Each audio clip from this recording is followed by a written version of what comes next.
His defense is amazing, but who I don't trust right now is Tommy Reese. The following is an exclusive presentation of Pirate Radio, the voice of the Pirate Nation.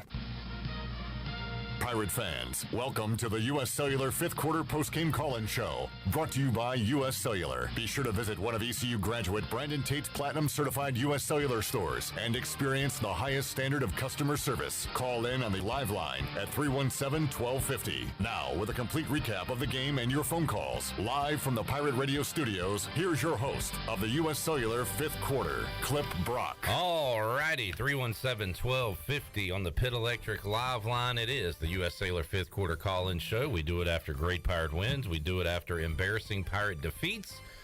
And we'll have the ladder here tonight, 42-3. Still 1:30 left to go, but not much to wait around for. Might as well kick this baby off and get to your calls at 317-1250. You can find us on YouTube, Facebook, and, of course, the radio, internet side of things. Clip Rock, Billy Weaver here. Weave, a arse whooping today. Yeah, the game's over. Like you said, there's 1:30 left in the game, but it's over. And according to Mike Houston, it was over at the beginning of the third quarter when he kicked that field goal down 28-0. Now, we'll get some calls on that. Weave has some thoughts on that. Yeah, it's ridiculous. And just an embarrassing performance all the way around. Did not expect this one at all. I don't think a lot of people did. 317-1250, taking your calls. We'll be back after this. U.S. Cellular has always believed that connection is the greatest gift of all. That's why we're giving everyone one line for $29.99 a month with unlimited data this holiday season. That's right, one line, unlimited data for just $29.99 a month. That's more than a great deal. That's locally grown connection from U.S. Cellular. Limited time offer, terms apply. Visit uscellular.com for details. This is Brandon Tate, owner and operator of Atlantic Wireless, an authorized agent for U.S. Cellular since 1997. Visit atlanticwireless.com to find the store near you. We go beyond the call. So, how does short points work? Well, at Jersey Mike's, 6 regular number 13s plus 3 giant number 7s equals a free regular number 13. So, Pepsi and Lay's now earn more points towards free subs. That adds up. Exactly. Download the Jersey Mike's app and earn rewards towards free subs with every sub, Pepsi, and Lay's you purchase. So, how does short points work? Well, at Jersey Mike's, 6 regular number 13s plus 3 giant number 7s equals a free regular number 13. So, Pepsi and Lay's now earn more points towards free subs. That adds up. Exactly. Download the Jersey Mike's app and earn rewards towards free subs with every sub, Pepsi, and Lay's you purchase. Temperatures are in the low 30s at 10 a.m., increasing sharply to 75 degrees by 1 p.m., and then dropping into the teens by 10 p.m. So before you go to work, put on some gloves, pack some shorts, and a parka. That should cover you for the day. Your heating and cooling take a beating. Guarantee your system is ready when you need it. Call Delcor. Buy a new train system and make no payments until 2023. It's hard to stop a train. With inflation and high gas prices, you don't need another payment. So buy this month and make no payments until 2023. Delcor, the service professionals.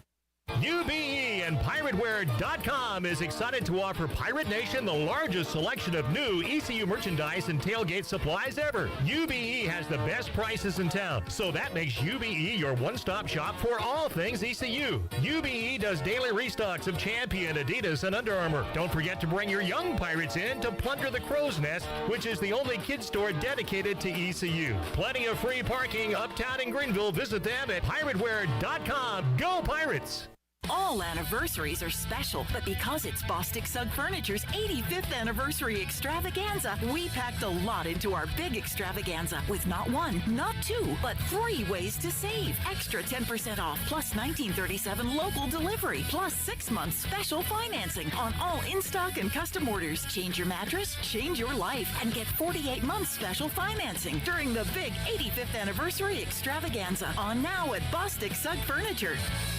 Great food, great atmosphere, and great service is Ottavola Market Cafe. Ottavola is simply a restaurant that focuses on that, being a great restaurant. There's something for everyone at Ottavola. The menu offers a variety of great choices like pastas, pizzas, sandwiches, soups, salads, and seasonal rotating selections. Lunch or dinner, Ottavola is always the right call. Call ahead and get Ottavola to go, or stop by the bar for a drink with friends. It's simple. Come and eat at Ottavola Market Cafe, Red Banks Road next to Food Lion, and OttavolaMarket.com. Ottavola, pirates supporting pirates.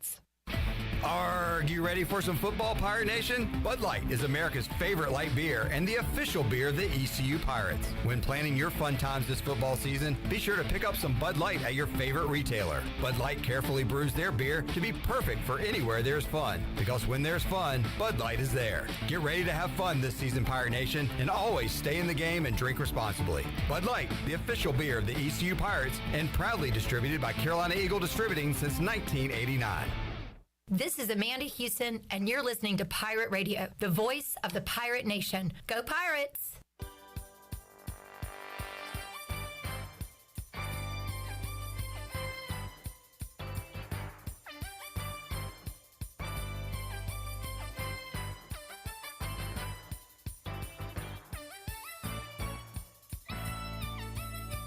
You're listening to the U.S. Cellular fifth quarter postgame call-in show.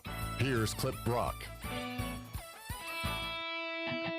Now, with the Pirate Radio scoreboard, here's Shirley Rhodes. All right, let's run down a couple of finals from earlier today. Some wild finishes. TCU remains unbeaten after a last-second field goal lifts them past Baylor 29-28. Virginia Tech survived Liberty 23-22, and it was Wisconsin getting by Nebraska 15-14. Indiana beat Michigan State in double overtime 39-31. Games going on right now. Kansas State beating up on West Virginia 48-31. It is Washington State 31, Arizona 13. Oregon State all over Arizona State 31-17. Notre Dame shutting out Boston College right now 44-0. Appalachian State has a 27-7 lead over Old Dominion in the fourth quarter. And that is a look at your Buccaneer Music Hall scoreboard, brought to you by The Buck. And it is your beacon of music in the land of the Pirates in eastern North Carolina. And they are open from noon until 2 a.m. with live music every night. And right now during football season, you can join The Buck for Sunday Fun Day with football, food trucks, live music, giveaways, and the largest 4K TV in eastern North Carolina. You can follow The Buck on Instagram for updated schedules, and we'll see you at The Buck. Now let's head back in to the U.S. Cellular fifth quarter postgame call-in show. Here's your host, Clip Brock. All righty, thank you, Shirley Rhodes, Chandler Honeycutt, video production, and Billy Weaver to my left. Haven't had one of these in a while. In fact, we were talking on the pregame about the good luck charm Billy Weaver and all the fun, positive fifth quarters we've done the last couple of years. There was a stretch where we did a lot of these, so I'm used to it, but just haven't had to do a 42-3 beatdown in a long time. So tough one to take today, Weave. That was pitiful all the way around. Yeah, you know, if I'm an offensive coordinator for an opposing team playing East Carolina, I don't ever run the football. All I do is throw the ball over the middle. It was the most ridiculous thing I've ever seen. And we've been talking about this all year, that they've been susceptible over the middle. On third and long situations, they've given up plays over the middle, between the linebackers and the safeties. And finally, somebody, Dana Holgerson, just said, you know what, we're gonna beat that horse to death. And they actually did, and that's where they killed East Carolina's defense. The defense didn't come to play. They got behind early and often, and there was a situation where, you know, East Carolina could have made it very interesting. There was Isaiah Winstead had gotten behind the corner, wide open. He was underthrown. They didn't get any points out of that, obviously, and it was just downhill from there. 317-1250, let's hear what you had to say about tonight's game. By the way, the bright spot, at least here, hopefully you're having some good post-game food. We are. Parker's Barbecue hooked us up and made sure to give Angry Billy some banana pudding. I needed that banana pudding. Had I not gotten that banana pudding, it'd be even worse. Yeah, so thanks to Parker's for that. 3 locations in Greenville to serve you some awesome football food. All right, Matt, Robert, Brian, hang on. We start with David in Greenville. Hello, David. Hello, gentlemen. Unfortunately, I'm calling with a sad heart. I don't know what we just witnessed, but Clip, it was good seeing you the other day at the basketball game. Secondly, I'm going to do a little famous quote after I tell you some good stuff. First thing, the pretzels were great today. Concession stand lines were kind of short. Got a chance to get a recruiting visit in with my son today, so that was wonderful. Special teams look good. Like the long snapper today, 49, that's my boy. Shout out for my son. Then The bad news, do y'all remember that movie Bambi? Yeah. Mm-hmm. And Thumper? Yes. Well, let me tell you the famous quote from Thumper. If you can't say anything nice, don't say nothing at all. Well, then we might as well just pack it up right now, turn the show off, and be done with it. Because there's going to be a lot of stuff, a lot of negative stuff said on this show tonight. All right, David. Well, yeah. Hey, Pirate Hoops is 3-0. At least That's until true. Monday. So we got that going for us right now. Yeah. David in Greenville, not going to say anything negative. No, but that's good. There probably will be a few of those. Yeah, there's going to be some. After 42-3. But well-deserved. You would imagine there will be. All right, Brian is up in Kernersville, North Carolina. Hey, Brian. Brian. Hello, Brian. All right, let's try Robert in Washington. Hey, Robert. What? Robert. I'm here. We're here. Can you hear me? Yeah, what you got? Well, congratulations to Houston, but I'll tell you, they are a classless bunch, and I don't appreciate it. Between the fans chirping, Holgerson trying to run up the score, and the worst thing, something I've never seen in my life, you seen the film crew on the Houston sideline, correct? Yeah. During the third quarter, the film crew was up in our stands filming the Pirates, everyone leaving early, filming us like it's cute. Well, don't get beat 42-3. I mean, I don't have a problem with that. I don't have a problem with people leaving. I don't have a problem with Houston and their 5 fans that were there chirping. They had every right to do that because they just came in and embarrassed East Carolina on Senior Day in their own stadium. What do you expect them to do? They had their film crew in the stands. Their film crew was there the entire game. I saw the film crew the entire game, but why? Sideline. What's going to be on the Pirate sidelines next, on our home sideline? But they're filming, and that's what, for somebody that's coming out of that business, I know how that works. You get all the angles. You get the story. You tell the story of the game. That's part of the game. I've never seen an opposing fan base send their film crew up into the home stand. Well, they're obviously making some sort of video that tells that's not just his normal problem highlights. is them being in the stands. That's what. Yeah, I mean, I get that you got a problem with that, but they got every right to be in the stands filming. They do. I mean, I know it's just it sucks. To the victor go the spoils. Yeah, absolutely. And I agree. I mean, they are classless. They're classless because their head coach is. But today, I have nothing to say about it because they kicked our ass. They did. They came in and kicked East Carolina's butt, and that's just the bottom line. With class. Win with class. You don't need to film the Pirates leaving early so you can put it in your documentary. How we kicked their butt and they're leaving early. Ha, ha, ha. Dude, do you know how many times I can tell you that we've gone into opposing stadiums and kicked somebody's butt, and I've filmed the fans leaving? The purple gold chant at NC 100,000 times. That's part of the game. It was awesome. As a matter of fact, I've got it on my phone right now where I've filmed part of the stadium in the third quarter with people leaving. I mean, that's just part of it. Got to take the L. You got to, you know what? That's right. You got to take it. And if you got a problem with them scoring late, don't let them score. I've never had a problem with that. Okay, well, that's something I've never seen in my life, where you have your film crew up. I know. We got it. Anything else? Hey, if that's the worst thing about the film crew being up in the stands, you're missing the whole point of this game. East Carolina's football team got their butts handed to them. But what can you say about that? They beat us fair and square right there. I mean, you can't say anything about that. Congratulations to them. But you can do it. You can win with class, man. Well, come on. Well, but that has nothing to do with the team. That's the film crew, man. That's not the team. But their team is taunting and stuff too. But again, I say do something about it. Right. Stop them, and don't let them do that on our field. They took over Dowdy Ficklin Stadium today. Yeah. Hey, look. You know what? You be okay with their film crew walking the East Carolina sideline? Like literally on our sideline. But they can do that. They're allowed to do that. If they're not allowed, then somebody will remove them. If they are, they are. I don't care. I don't care about the film crew. All right. All right. Thanks, Robert. All right, we go up to Connecticut and talk to Matt. Hello, Matt. What's up, guys? this is going to be a really different call than the first guy, talking about Bambi and Thumper, and the last guy talking about Film Crews.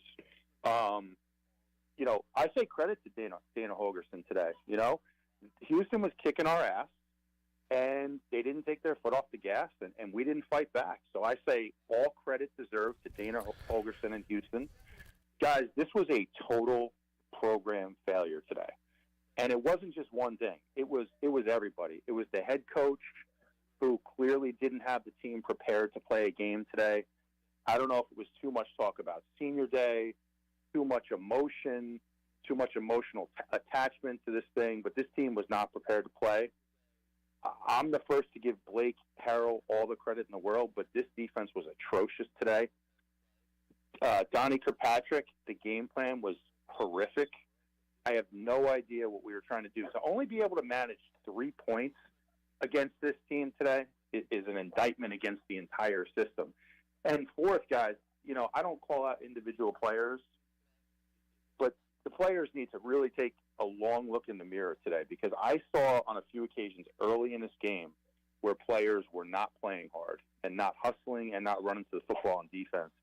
And that is not a good sign, guys. That is not a good sign. So the players, if you have any chance to beat Temple next week, you got to take a long look in the mirror and really question your heart. But guys, this was a total program collapse today on everybody. And I don't even know where you go after this one, but we just need to look ourselves in the mirror. We don't need to talk about Film Crews. We don't need to talk about Dana Holgerson. We got our ass kicked today straight up, and that's on us to fight back. So that's all I got, fellas. All right, Matt. Good call. Yeah, absolutely. And Dana Holgerson did exactly what the game plan was for them, was to exploit East Carolina's defense in their weak spot. Now, East Carolina's defense is good. They were horrible today. I don't think they're a bad defense just because of today, but they were horrible today, and they were exploited in that soft zone over the middle. I mean, they were just it was embarrassing watching that. They never made any adjustments. That's probably the toughest thing to handle, is that there were no adjustments made. All right, 317-1250, Randy, Dave, Cameron, hang on. We'll get to your calls and the rest of yous. I know folks are trying to get in and the line's busy. That's because everybody's calling in, wanting to talk about this game. So kick back, listen to the calls, remain patient, and then get your call in. That's the way it works here. And shout out to our film crew for having us on YouTube and Facebook. Yes. Hey, Chandler, good job, film crew. Let's take a break. We'll come back. More to go after this.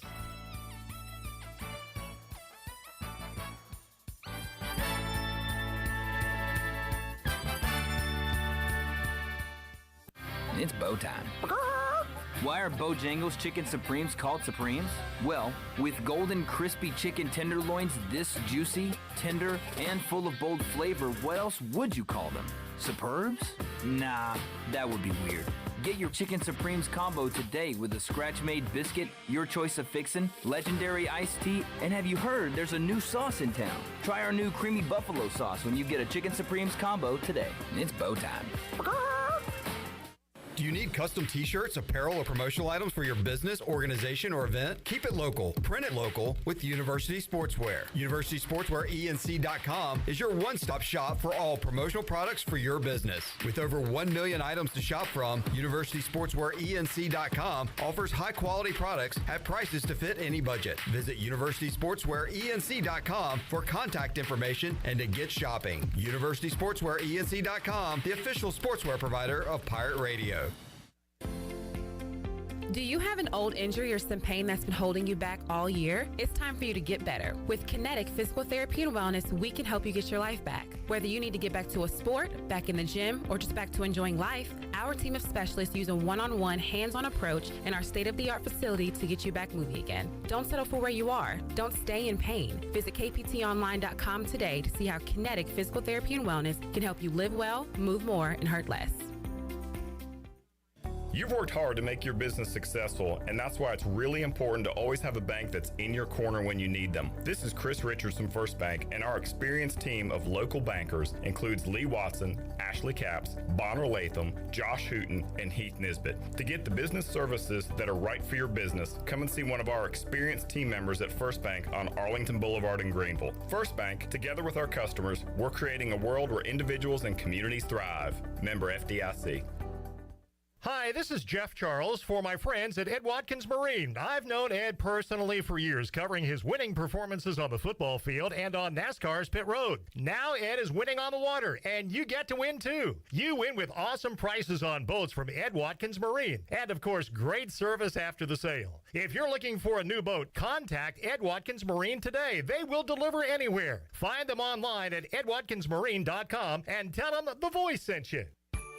We're here at Naughty Light with Gina in downtown Washington. It's the holiday season, and boy, you've got something for everybody, Gina. Yes, for kids, we have toys. For the guys, we have some Duke Cannon soap. We have Yeti. We have T-shirts. And for the ladies, we have dog bags, Scout, and some watches. Come see us in downtown Washington. The collection is great, and the service is even better. Of course, free wrapping with every purchase, right? Free gift wrapping, and we have jewelry. Come see us. At Naughty Life in downtown Washington. Hey, I'm Holt Nailers. No one knows better than me how important it is as a quarterback to have protection on the field to be successful. My frontline team is critical to my success. For your frontline insurance protection, you need the team at Buck Insurance Agency. Buck Insurance Agency is your local team and have been helping customers like you for over 30 years with their insurance needs. When you need insurance protection, you'll get the whole team with Brian Buck and his staff. Call toll free at 877-357-1966. Go Pirates. It seems like places are giving you less and less food these days. Yes, Mama, it's called shrinkflation. Oh, shrinkflation is just another word for robbery. But this is shackflation. What? Dang, that's huge. Extra pepperoni, extra cheese on that thing. Hey, Pirate fans, Papa John's is the MVP move for game day or any day. Place your order online at papajohns.com and sign up for Papa Rewards. Papa John's, better ingredients, better pizza. Go Pirates. Hi, this is Phil Steele of Phil Steele's College Football Preview Magazine, and you're listening to Pirate Radio, the voice of Pirate Nation.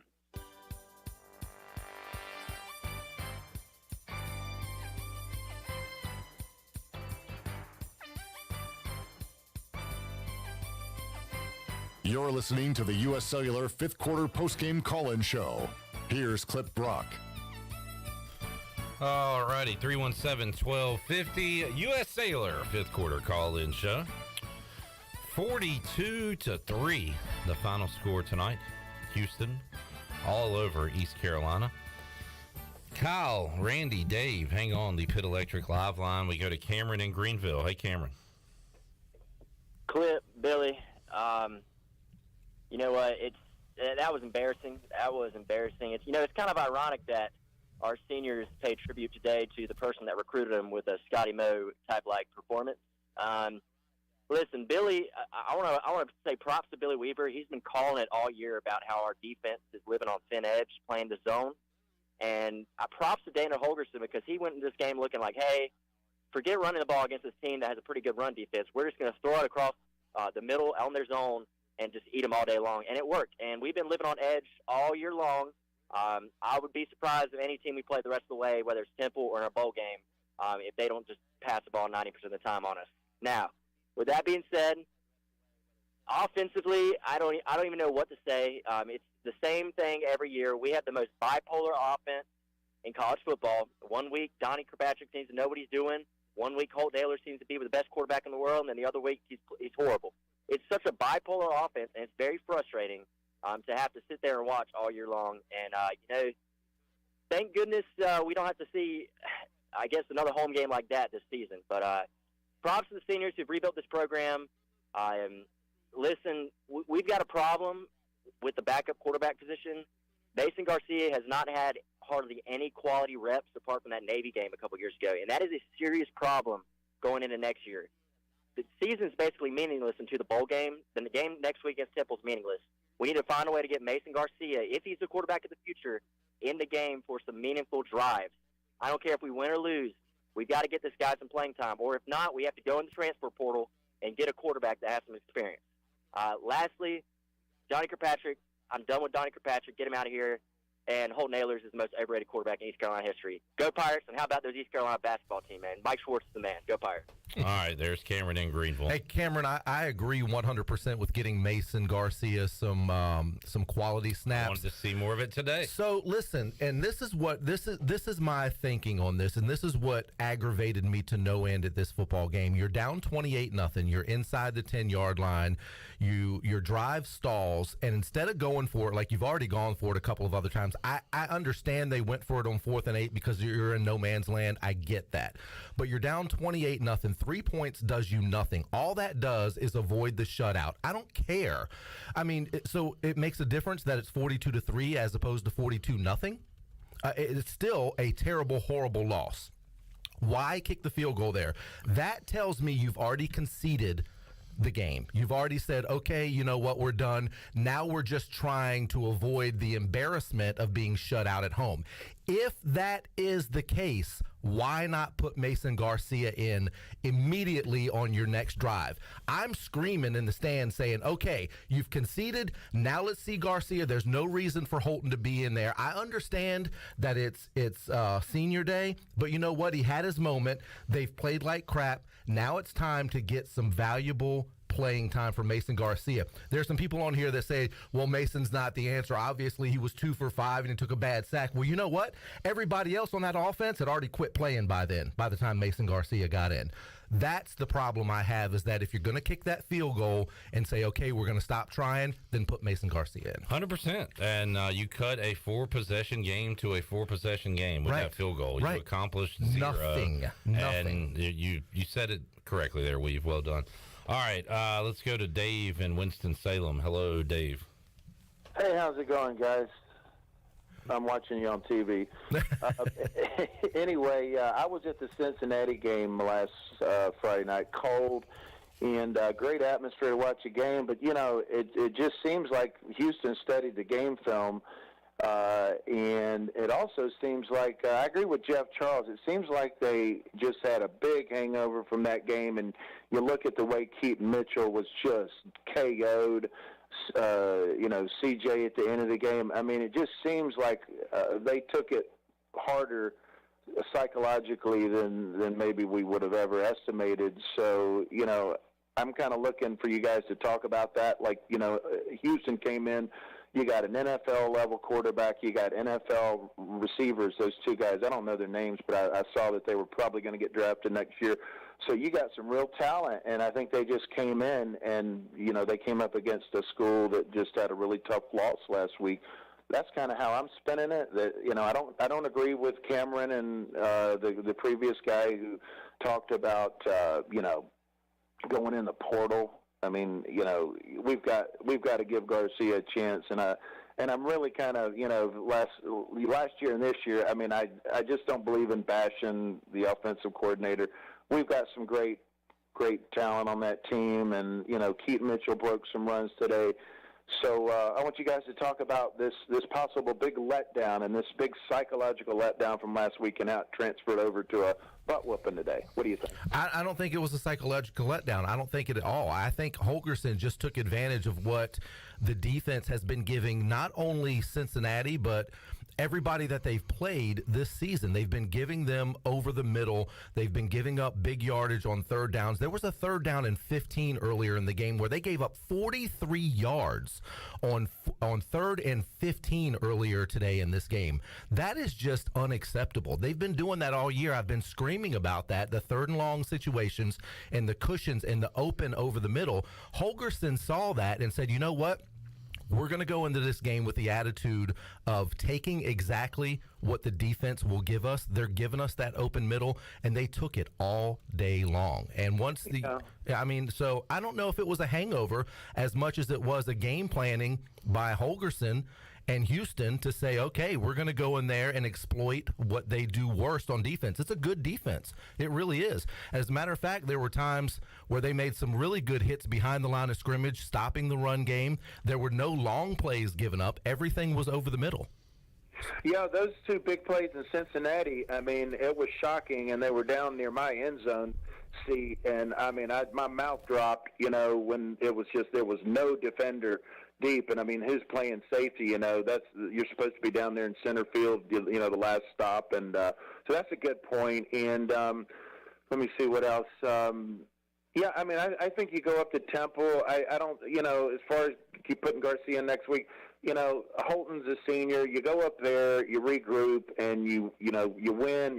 You finish the season with a win, and you go to the bowl game, and you look at the year as a success, and you go into next year. So I hope that the rest of Pirate Nation that you guys have to field tonight, I hope it's not just, character assassinations and the guy that called and talked about just a pathetic performance, and it speaks, the Scotty. I swear, I wish this Scotty Moe reference would just go away. I'm tired of that. But these days happen. This happens in college football. I mean, Georgia whooped Tennessee. I mean, these things happen. So I don't think it's all that bad. I'm not doom and gloom. What do you guys think? All right, well, thanks for the call. It's doom and gloom today, but it's just one. It's I saw somebody say online that, if we're this bad, we don't deserve to go to a bowl. Well, we're not this bad. We've been good on other Saturdays. And so this was a complete crapper. And you got to come back. I got in trouble for saying this earlier in the year. If you win this game or you don't, it doesn't change your bowl standing that much. No. Unfortunately, we lost out on the conference championship last week. Now we're just kind of playing out the string here. You want to see more wins and all that, but I don't know, man. It was a shockingly bad performance. I can say that. Nobody had this score being like this today, and that's why people were pissed. Yeah, and this is a good team. There is talent on this team. Obviously, the defense is good. They're not, they didn't play the way they have played all year today. That's the thing is, I said this last week that the one thing that we didn't see out of any of these losses or any of these games this year that East Carolina played was the blowout, terrible loss. We finally saw one. Those happen. And I agree. It's part of sports. It happens. These are those games where you just want to go in, tear up the game film, throw it away, move on to Temple, and try to get a win going into a bowl game. All right, Randy, you're up next in Greenville. Hello, Randy. How y'all doing? Great. How are you? Let me tell you something. I've been an East Carolina Pirate fan since 1986, and this was by far one of the worst games I have seen. On senior day for our golden boy Holt Natives to go out like this was sad. Our defense couldn't cover nothing. And I don't know what we were doing on offense. Donnie Kirkpatrick, he's had his head up his butt all year. He's got one drive, he looks phenomenal. Next drive, we come out, and he looks terrible. I don't know why this guy still even has a job. One of y'all in that studio could call a better game than he could. And I know that's consensus around the community. And this guy talking before me, I understand we have games like this, but not on senior night after a damn good game against Cincinnati that we should have won. This team all year has been up and down, and we should have a way better record than this. We abandoned the run game early. We're throwing deep balls on 3rd and 2 for no reason. C.J. Johnson's a head case. I mean, this game was just terrible for us. We should have been in this game, and we just blew it. And I am just so sick of getting disappointed by this team every year. Mike Houston seems like he's the guy for this team, but damn, do we have to figure out what we're doing on defense next year. And Donnie Kirkpatrick has to get out of town. All right, Randy. Thanks for the call and getting all your thoughts across after this 42-3 loss. All right, Kyle in LaGrange is up next on the Pitt Electric Live Line. Hello, Kyle. Kyle, you with us? Yeah, what's going on, fellas? You having a wonderful night? Hey, Kyle, just an amazing night. I know you are. Look, hey, I had my call all planned out, and somebody sent me a couple screenshots from some douchewagon on the chat there named Stevie Johnson that wants to call me out.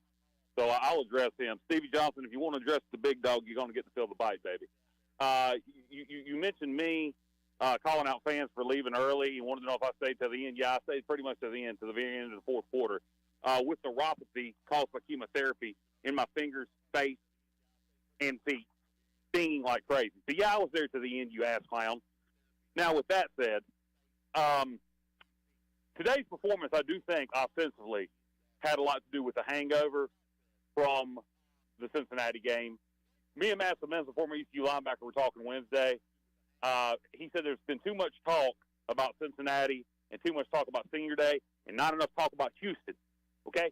Houston's offense has done this to everybody. Everybody. This ain't new. But what they haven't done is shut anybody down. The offensive performance tonight was inexplicable. It was horrible. Holton played horrible. Donnie called a bad game. And I think it had much to do, not defensively, but offensively, I do think it was a hangover for Cincinnati. This is not who this football team is. This is not who this football team is. This football team always beat Cincinnati. They beat UCF. They beat BYU. They beat Memphis. They've been in every single ball game. We have not played this bad since 2020 against Georgia State. That's the last time a Mike Houston team has played this bad. If we are who we are supposed to be, we will come out next weekend and we will play our tails off and we will beat Temple instead of limping into a bowl. And people saying that Temple game is meaningless, that doesn't change our bowl game. Look, if that's who you are as a person, if you ain't got enough moxie and competitiveness that you, after this game, that you don't want to go punch somebody in the mouth, that's what I want to do. So next weekend, I expect to see us come out and play East Carolina football and beat Temple's ass. Go into a bowl game. We can still win more games than we did last year. 8 is more than 7 the last time I checked. That's an improvement. If we go 7-5 in the regular season, win a bowl game, and go 8-5, that's an improvement over last year. So, yes, there still is a lot to play for. But if we want to roll over and pack it in because of the way we performed tonight, then we'll go limp into a bowl game at 6-6 and nobody will show up. I don't think that's who we are, and I think we'll show it next weekend against Temple. I hope I'm not proved wrong. That's all I got. I hope you're proved wrong too, but the thing is you don't want to lose that Temple game for the sole fact that you would be going into a bowl game on a 3-game losing streak. That's just horrible. You just don't want to do that. That's the worst thing possible. So I think I fully expect East Carolina will play inspired and much better in that Temple game. At least I hope so. Yeah, no, you don't want to go to a bowl game 6-6. The only positive would be, hey, Myrtle Beach is close. Well, going into a bowl game 6-6 is one thing. Going into a bowl game on 3 consecutive losses is another. Oh, it's horrible. Either way, you don't want to do it. Right. You want to beat Temple next weekend, and you want to finish with 8 wins. So, beat Temple, get to win number 7, and then go win our bowl game, get to win number 8. And that's all I got, guys. I'm going to go in here and eat some Mexican food at a Mexican restaurant. Wish I could drink, but I can't. But I go home and pack myself a nice bowl of cereal. There you go. All right, there's Mexican food and cereal. What a combo. There's Kyle in LaGrange, 317-1250. Pirates have not yet locked up a winning season. A win next week will do that. Yeah, but you know, we saw in Ruffin McNeil's first year, they went 6-6, lost the bowl game. That's right. We're kind of, we're happy we're going to a bowl and everything. Then you're thinking, wait a minute, we finished the season under 500. Yeah, had a losing record. So, and all of a sudden, an important one next week, if you want to look at it that way, against the Temple Owls. Pirates definitely need to bounce back. All right, Cheezel, David, Rod, hang on. We'll get to your calls when we return on the U.S. Cellular 5th Quarter Call-In Show. Taking your calls here, 317-1250. We are back with more after this.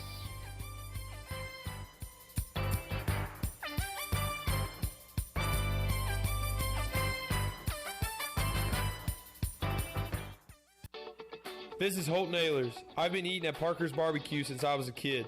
Now, all these years later, I still love to eat at Parker's. In fact, I love it so much, I bring my entire offensive line with me. They protect me, and I look out for them with great food from Parker's Barbecue. So whether you bring the team like me or just your friends and family, the awesome barbecue, chicken, and seafood at Parker's is a win every time. Parker's Barbecue, where they always treat you like family. Before you hit the road this travel season, be sure to get your tires inspected by the tire guys at Greenville Auto World. The Greenville Auto World service team sells all the top brands and economy tires if you need a new set. Need an oil change, state inspection, or AC repair? Greenville Auto World can work on any type of vehicle, and the monthly oil change special is only $29.99. Make an appointment now by calling 364-8730. For award-winning service, trust Greenville Auto World. With over 30 locations across North Carolina and southeastern Virginia, Quality Equipment is your local John Deere dealer, where you'll find everything you need for your next project.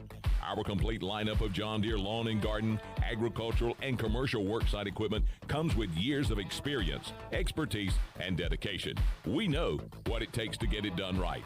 Stop by today or visit us online at qualityequip.com. When it comes to hauling dirt, asphalt, or stone, you can trust the pros at First and Goal Hauling Incorporated. They have a fleet of dump trucks ready to get the job done. And best of all, it's owned and operated by ECU football alum Dakota Marshall. When you have a big job and you need it done right, count on First and Goal Hauling, where it's a touchdown every time. Keep up with Dakota Marshall and First and Goal Hauling by following them on Facebook today. Are you suffering from anxiety, sleep issues, or chronic pain? Have you heard of CBD? Hemp Garden of Greenville is your premier CBD provider in eastern North Carolina. Find yourself experiencing increased aches and pains as the cooler months roll in? Hemp Garden provides a variety of pain-relieving products, including topicals and tinctures. To find out more, visit Hemp Garden to speak to a CBD specialist in a relaxed and welcoming environment today. Exclusive discounts are offered to first-time customers. Hemp Garden, located at 3040 South Evans Street in the Target Shopping Center in Greenville. Portable, super quiet, and fuel efficient. Honda EU Series generators are ideal for camping, tailgating, home backup power, and more. All feature Honda's CO Minder carbon monoxide detection system for added peace of mind. Select models include Bluetooth connectivity for wireless control with Honda's My Generator smartphone app. Go with a Honda EU Series generator. It's power you can trust. See Ron Ayers Motorsports, Highway 11, north of the airport in Greenville. Greenville Utilities electric customers will soon be able to receive text notifications in the event of power outages. Enrollment is automatic, so make sure GUC has your cell phone number by signing into your account at GUC.com, then update the information in your user profile. Want to talk with someone instead? Call 252-752-7166 during business hours. 252-752-7166. Update us so we can update you. Visit GUC.com for more information. Hello, Pirate Nation. This is Jamie Cuccinella, inviting you and your family to come by Cuccinella's Pizzeria and Italian Ice. Cuccinella's has been serving our special family recipe New York-style pizza since 1932. We think you'll taste the difference in just one bite. When you come in for a pie, don't forget to try our house-made Italian ice or gelato. We make small batches every day from scratch with all fresh ingredients. Cuccinella's on Old Tar Road in Winterville and a new location coming soon to Uptown Greenville. Pirate Radio. And you write that down, because when you're at East Carolina, you go for it every time. Or you don't coach at East Carolina, you don't come to East Carolina, you don't play at East Carolina with a weak heart. Write it! The voice of the Pirate Nation. You're listening to the U.S. Cellular fifth quarter postgame call-in show. Here's Clip Brock. Now, with the Pirate Radio scoreboard, here's Shirley Rhodes. All right, midway through the third quarter, Clemson is leading Miami 24-3. NC State is trailing Louisville 13-10 in the third quarter. Ohio State clinging to a 17-13 lead over Maryland in the third quarter. It's Penn State 34, Rutgers 10. Southern Miss trailing South Alabama 13-10 in the third quarter. It is Texas 38, Kansas nothing in the third. Heading into the fourth quarter, Georgia leading Kentucky 16-0, and Cincinnati has a 17-3 lead over Temple at the half at the Link. And that is a look at your Buccaneer Music Hall scoreboard, brought to you by The Buck. It's your beacon of music in the land of the Pirates. They're open from noon until 2 a.m. with live music every night. And you can follow The Buck on Instagram for updated schedules, and we'll see you at The Buck. Now let's head back into the fifth quarter postgame call-in show. Here's Clip. All right, thank you, Shirley. Chan Man, Billy Weaver here on a Saturday night. It was a beautiful day. It got really dark really fast after the Pirates lost 42-3. You know, that's one of the disappointing things about it. It was an absolute. I mean, you could not draw up a better day for football. Mid to late November football. Mid-late November, not a cloud in the sky, little teeny bit of breeze. in the mid-50s, crisp air. I mean, it was absolutely perfect. Your wife said y'all were on the sun side, and it we was were like actually quite warm at times. I've got this pullover on. I actually had to take my pullover off because I started to sweat a little bit, and I think I even might have gotten a little bit of sun. So yeah, it was a perfect weather day for football, and just disappointing. Yep, very much so. Travis, Cheezel, David, hang on. We go to Rod in Wilmington. Hello, Rod.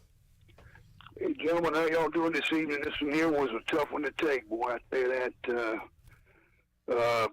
I said it before. We play these teams with these good quarterbacks. You better get some pressure on them because they're going to sit back there all day and tear you to death. That's what happened in the Tulane game. The other game, we got whooped pretty good, and that's what happened to us today. I mean, they let Pratt have all the time in the world, and he killed us. And this guy, Toon, today, they got the best receiver in the league. And you let Toon sit back there and just have his way. We should have been putting pressure on him from the first snap.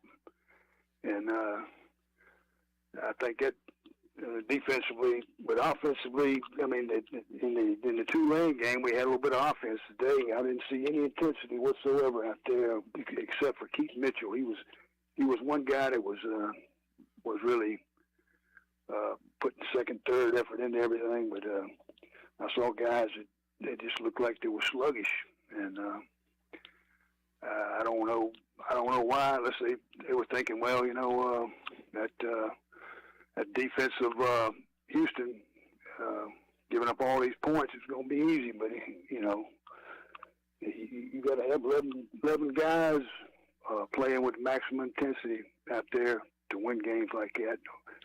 And you don't, and that's what happens. All right, yeah, Rod, and man, I thought about one time we did blitz and sent the house, and Toon was able to escape it, go out to the right, and boom, hit a guy for a touchdown. It was like whatever we did didn't work against him tonight. I was impressed by him, let down in our defense, but I will give him credit. It's true, but see, when you start putting the pressure on him and you start to throw his timing off, that's what it takes. Rattle him a little bit. Cumulative effect. I watched the game against UCF. They come in the second half. That guy Mikey Keene, he rips them apart, and then Navy starts getting pressure on him. They throw him off a little bit, and that's what turned the game for him. That will turn the game. Look at UCF. The pressure we put on Plumlee. He threw 3 interceptions and a fumble. Yeah. It's a cumulative effect. It's not only a cumulative effect on the quarterback, it's a cumulative effect on those offensive linemen. When they have to sit up there and they have to work hard, and it throws them off too. It's a cumulative effect, and you just gotta, you gotta bring it. When you play teams like that, you just can't let them sit there because they'll kill you. I mean, that's what happened. Yeah, I agree, Rod. That's the thing. At this level of football, quarterbacks in this league, and if you're a Division I quarterback, if you've got time, you're going to find a receiver, and that's what he did all day. Is he had time back there to find a receiver, and you just can't expect a DB or a corner to cover a guy for 8-10 seconds. It just that's a lifetime back there, and guys were finding a way to get open in the middle, and he was finding them. And you can't. You got to start early. You got to get on their ass, and that's it. Yeah. All right, Rod. Good to hear from you, man. We'll hear from you next week after Temple, I'm sure. All right. All right. Let's keep our heads up. We got some more ball to play. Yes, sir. Yeah, and I tell you what, kudos to Houston's offensive line. They really stymied the defensive line for East Carolina today. All right, 317-1250, one line open. We go to David in Farmville. Hello, David. Hey, guys. First off, hats off to Kyle. Absolutely agree with everything he said. And the guy earlier, I'll bring up Scotty Moe every opportunity I have. He sucked. He hurt us. He set us back a decade. If you don't see it, I'm sorry. It is what it is. Now, look, before I get into the game, I just want to say I know why we lost.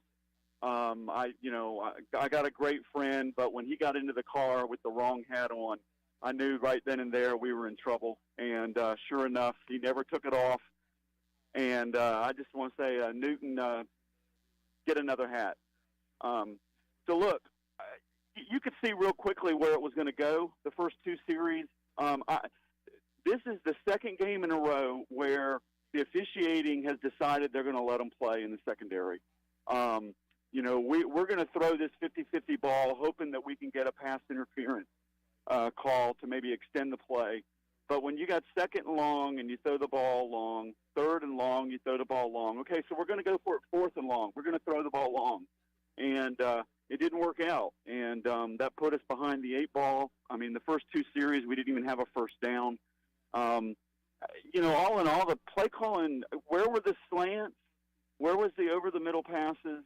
Where were the tight ends? I know they hit Ryan Jones on a couple of plays, but those are more swing plays out to the side. The play calling, I don't know. The guy doesn't want to call out the offensive coordinator, but I will. It sucked. I don't know what scheme. Look, hats off to Holgorsen and Houston. They saw the film, they saw our weakness, and they exploited it. I don't know what we saw on film. I don't know what we tried to exploit. It didn't work. So, absolutely, Temple's going to be tough. It's on the road. It's up there in the Philadelphia area. It's cold. We need to win, and need to come out strong. But the only last thing I would say is we have struggled against Houston. It seems like they've had us over the years, football-wise.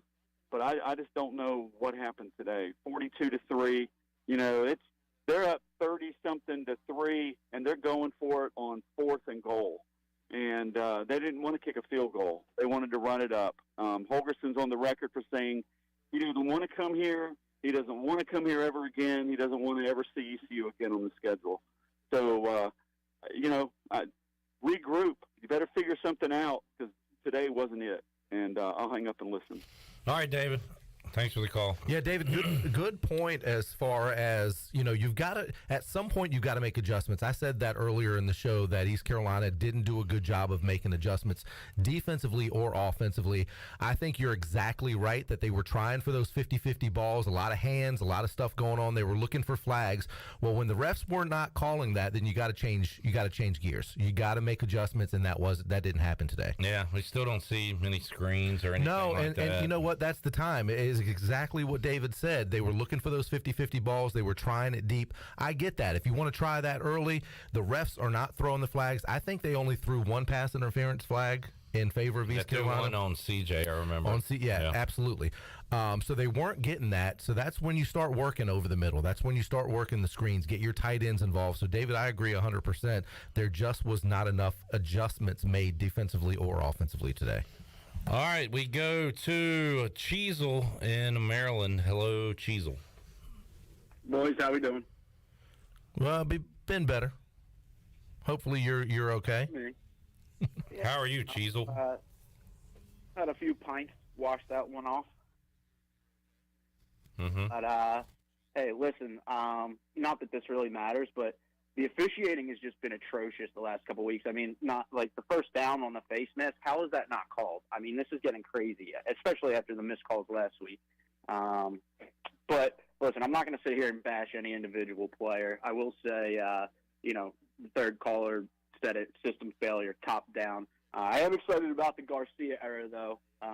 But really, who the hell is making the decisions at this point? I mean, the fourth down plays were awful. I have no idea why you're throwing it down the field into double coverage out of bounds. Oh, and by the way, the only reason we're in that position is because we don't have anybody to hold the ball or kick it for that matter. I mean, the serious question is, at this point, more to who? Ahlers to Houston or Houston to Ahlers? Because I'm telling you what, I haven't really seen a whole lot of big-time recruits, moving down from where he's got a couple of freshmen right now. I mean, he inherited a battle-tested vet that got beat up for years under Scotty Moe. I mean, is Houston really the answer? He had a perennial power in JMU, so was he actually having to go out and recruit against big schools? I'm confused here. I'm really confused because this wasn't just like a one-game missed preparation. These are multiple games now where we missed. State, we should have won. I'll be honest. State still hurts more than today. State still hurts more than today. Navy should have won. Granted, Navy had a good win today, right? So there should be only 2 losses on the schedule. So, I mean, I'm curious. Is it something that, Houston really brought in a new culture, or did he just really have a whole strong group of veterans that came up through some terrible, terrible times and decided from their senior year they weren't going to bury themselves 6 feet under? Yeah, but then you would have thought that on senior day they would have performed a little bit better. I mean, I'm not ready to get rid of Mike Houston if that's what you're getting to. I mean, we won't be able to answer that question until 2 years from now when these guys you're talking about are gone. So you're asking us to forecast it. I don't know. I'm a little concerned about, and I know a lot of people, and Cameron said Holton Ahlers is the most overrated quarterback in ECU history. I mean, he's not the best quarterback we've had, but I've seen people say they're concerned about next year without him, and I am as well, just because of the unknown with Mason Garcia. I'm to I guess answer your big question: is Mike Houston the guy? He is a ton better than the previous coach.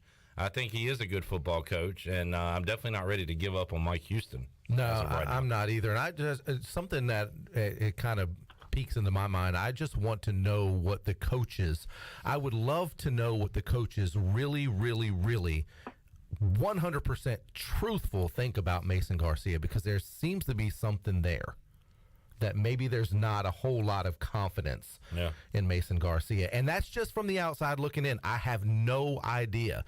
And I don't know. And that's the thing, is that's why I would want this game set up to be perfect for putting in Mason Garcia to see what he has. When you're down 28-0, you kick a field goal, why not put him in?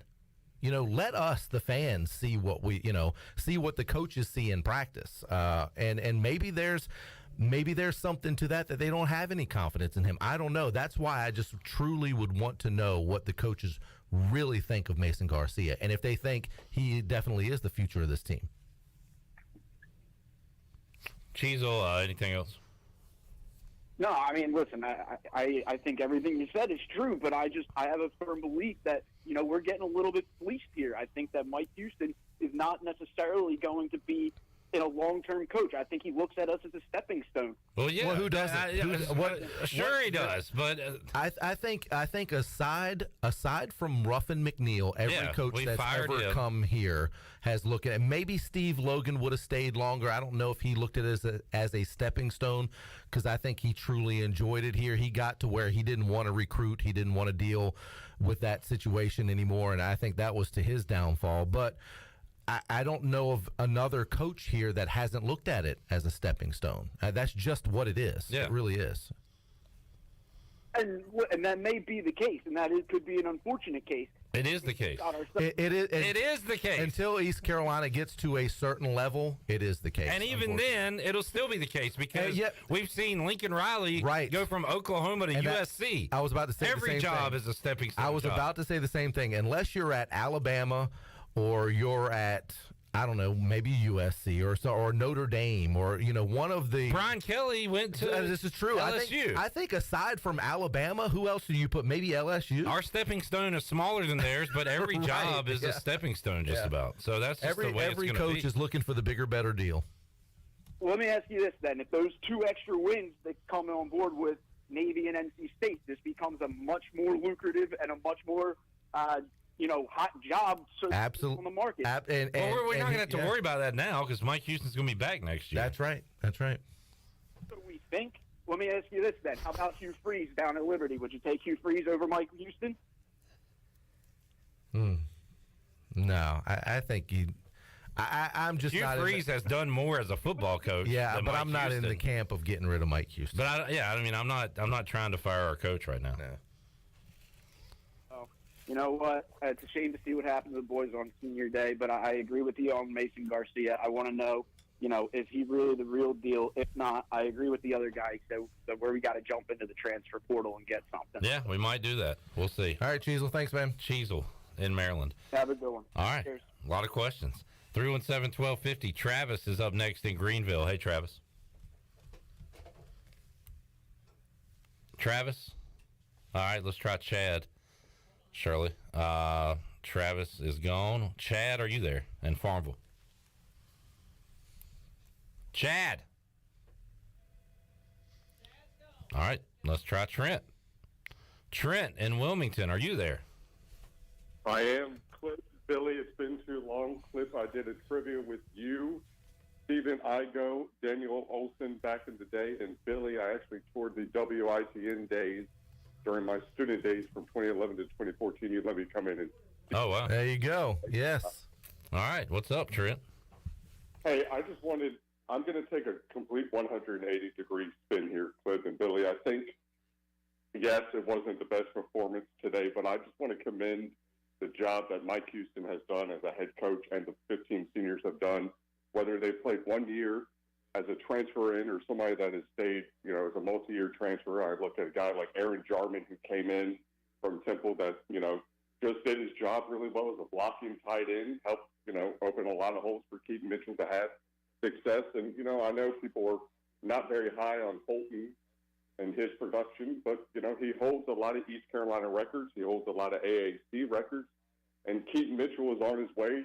He's had 2 back-to-back 1,000 yards in a season. When's the last time ECU really has seen that? If we didn't see Rajay go down with an injury, he was on his way to having another productive season, and we hope the best for his recovery. But there's a lot that can be said about this team that what they have done. You took a guy from Ryan Jones, who played primarily defense at Oklahoma, and comes to ECU and has really learned the tight end position.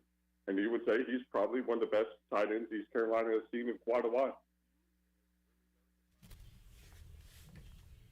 He is. What point are you making, Trent, with that? That people just don't need to jump off the ship so quick. That look at the production that we have had in 4 years under Houston. Right. Yeah, I agree. And I guess the cupboard can be restocked if we need it to be, which this is a pretty young roster overall anyway. Glaring is you're losing Holton Ahlers. You are losing Winstead, some guys, Ryan Jones in the passing game. But, yeah, there's no doubt that we are further, so far away from where we were when we were in the depths.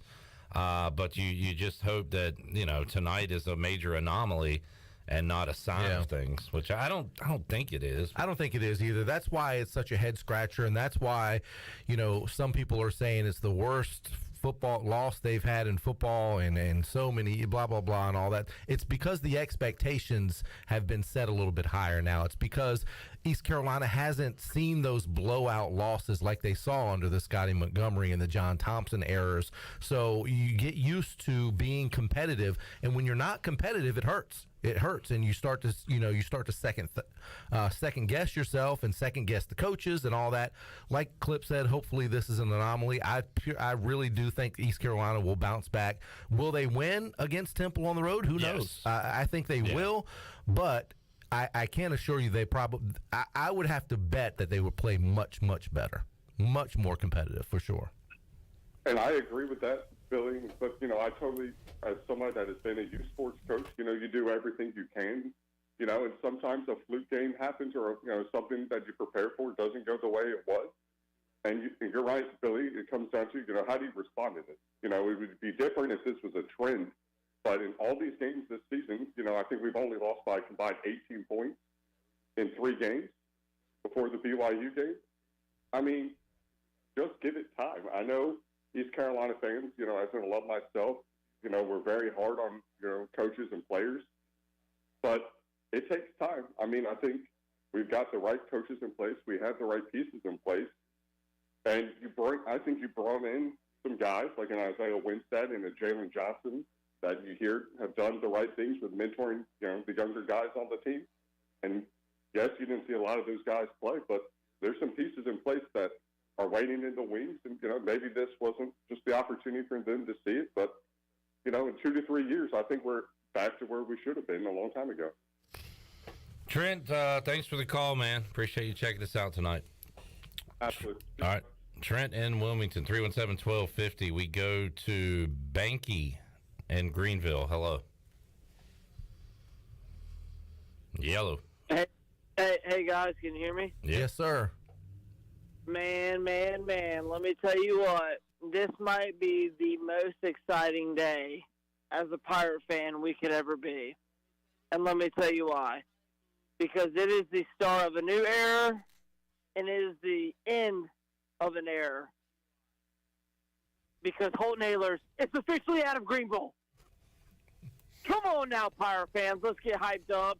It is the Mason Garcia era. It is time to begin a new chapter.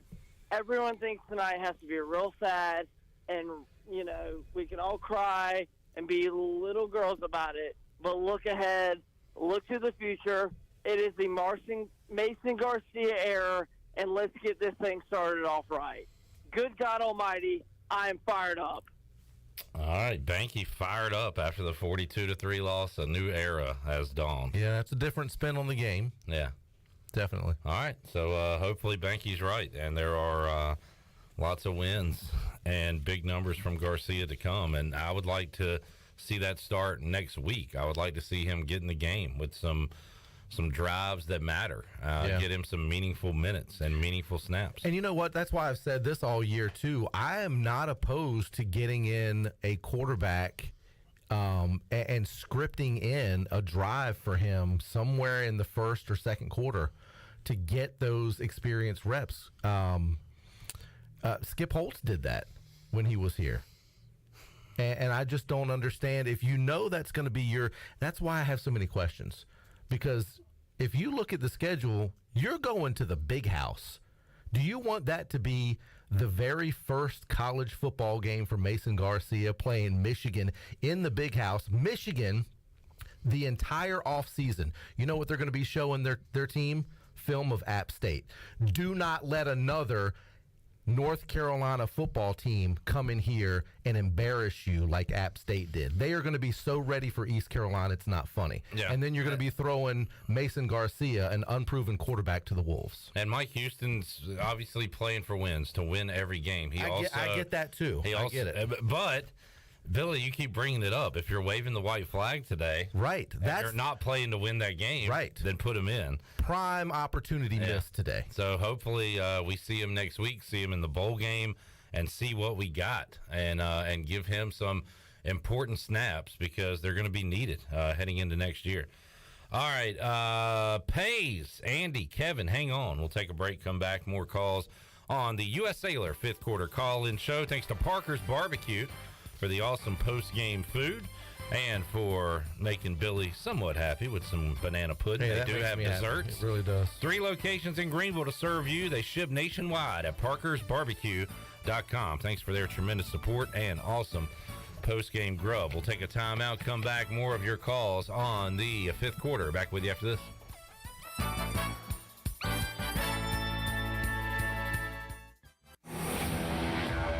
The best burgers around.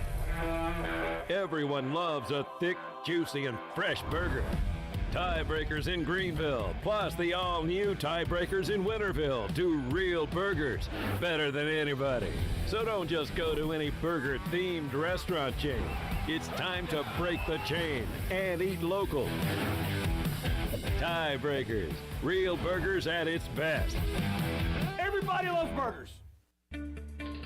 I'm Michael Vaughn with East Coast Grading and Utilities. Many of you know my dad, David Vaughn, and his work in putting in subdivisions all over Pirate Nation. But East Coast Grading and Utilities is not just for those type of big jobs. We're here for the homeowners. Whether it's concrete, driveways, hauling rock, or sand, whatever you need, East Coast Grading and Utilities can get the job done. Call us at 252-531-7494 or check us out on Facebook at East Coast Grading and Utilities.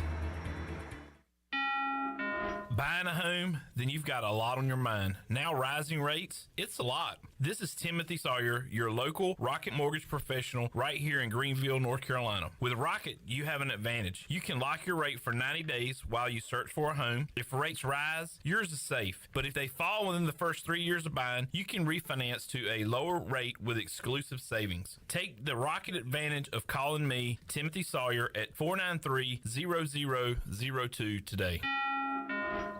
Dear past, present, and future football watchers, you know why we're here. The football season is back! Woo! That means those pregame barbecues with an ice-cold Pepsi? Totally back. Your perfectly placed football watching corner seat back and comfy as ever. 18 Sundays of touchdown scoring, Hail Mary throwing, ice cold Pepsi flowing football action.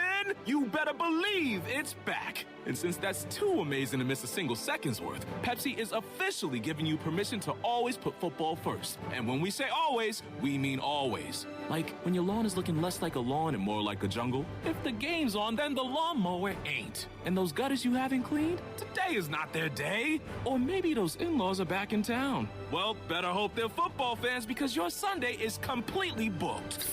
Long story short, crack open a Pepsi and don't let anything get between you and your football watching. With love, Pepsi, made for football watching. That's what I like. Are you looking for a home loan? Look no further than Amy Goss at Guild Mortgage. Since 1960, Guild Mortgage has partnered with industry professionals to close loans on time and help millions of Americans realize their dreams. Call Amy Goss at Guild Mortgage in Jacksonville, 910-389-4602. Amy Goss is licensed in Florida, Georgia, Maine, North Carolina, South Carolina, and Virginia. Guild Mortgage Company, Equal Housing Opportunity, NMLS 3274. NMLSconsumeraccess.org / for licensing information, please visit guildmortgage.com / licensing. Guild Mortgage is not affiliated with Pirate Radio. Do you ever talk to yourself about where to eat today? And then you hear Warren's Hot Dogs. Then you're thinking, yeah, 2 hot dogs, chips, and a drink for only $6.25 would be awesome. Warren's Hot Dogs. And maybe some homemade lemonade, perhaps a pizza or a sub, and definitely an apple or peach turnover. Warren's Hot Dogs. Don't overthink where to eat today. Go to Warren's Hot Dogs in Greenville across from Ron Ayers or in Chocowinity next to the fire station. Warren's Hot Dogs, serving the Pirate Nation since 1991. Go Pirates! Pirate Radio. Here it is a first down. Pirates. The voice of the Pirate Nation.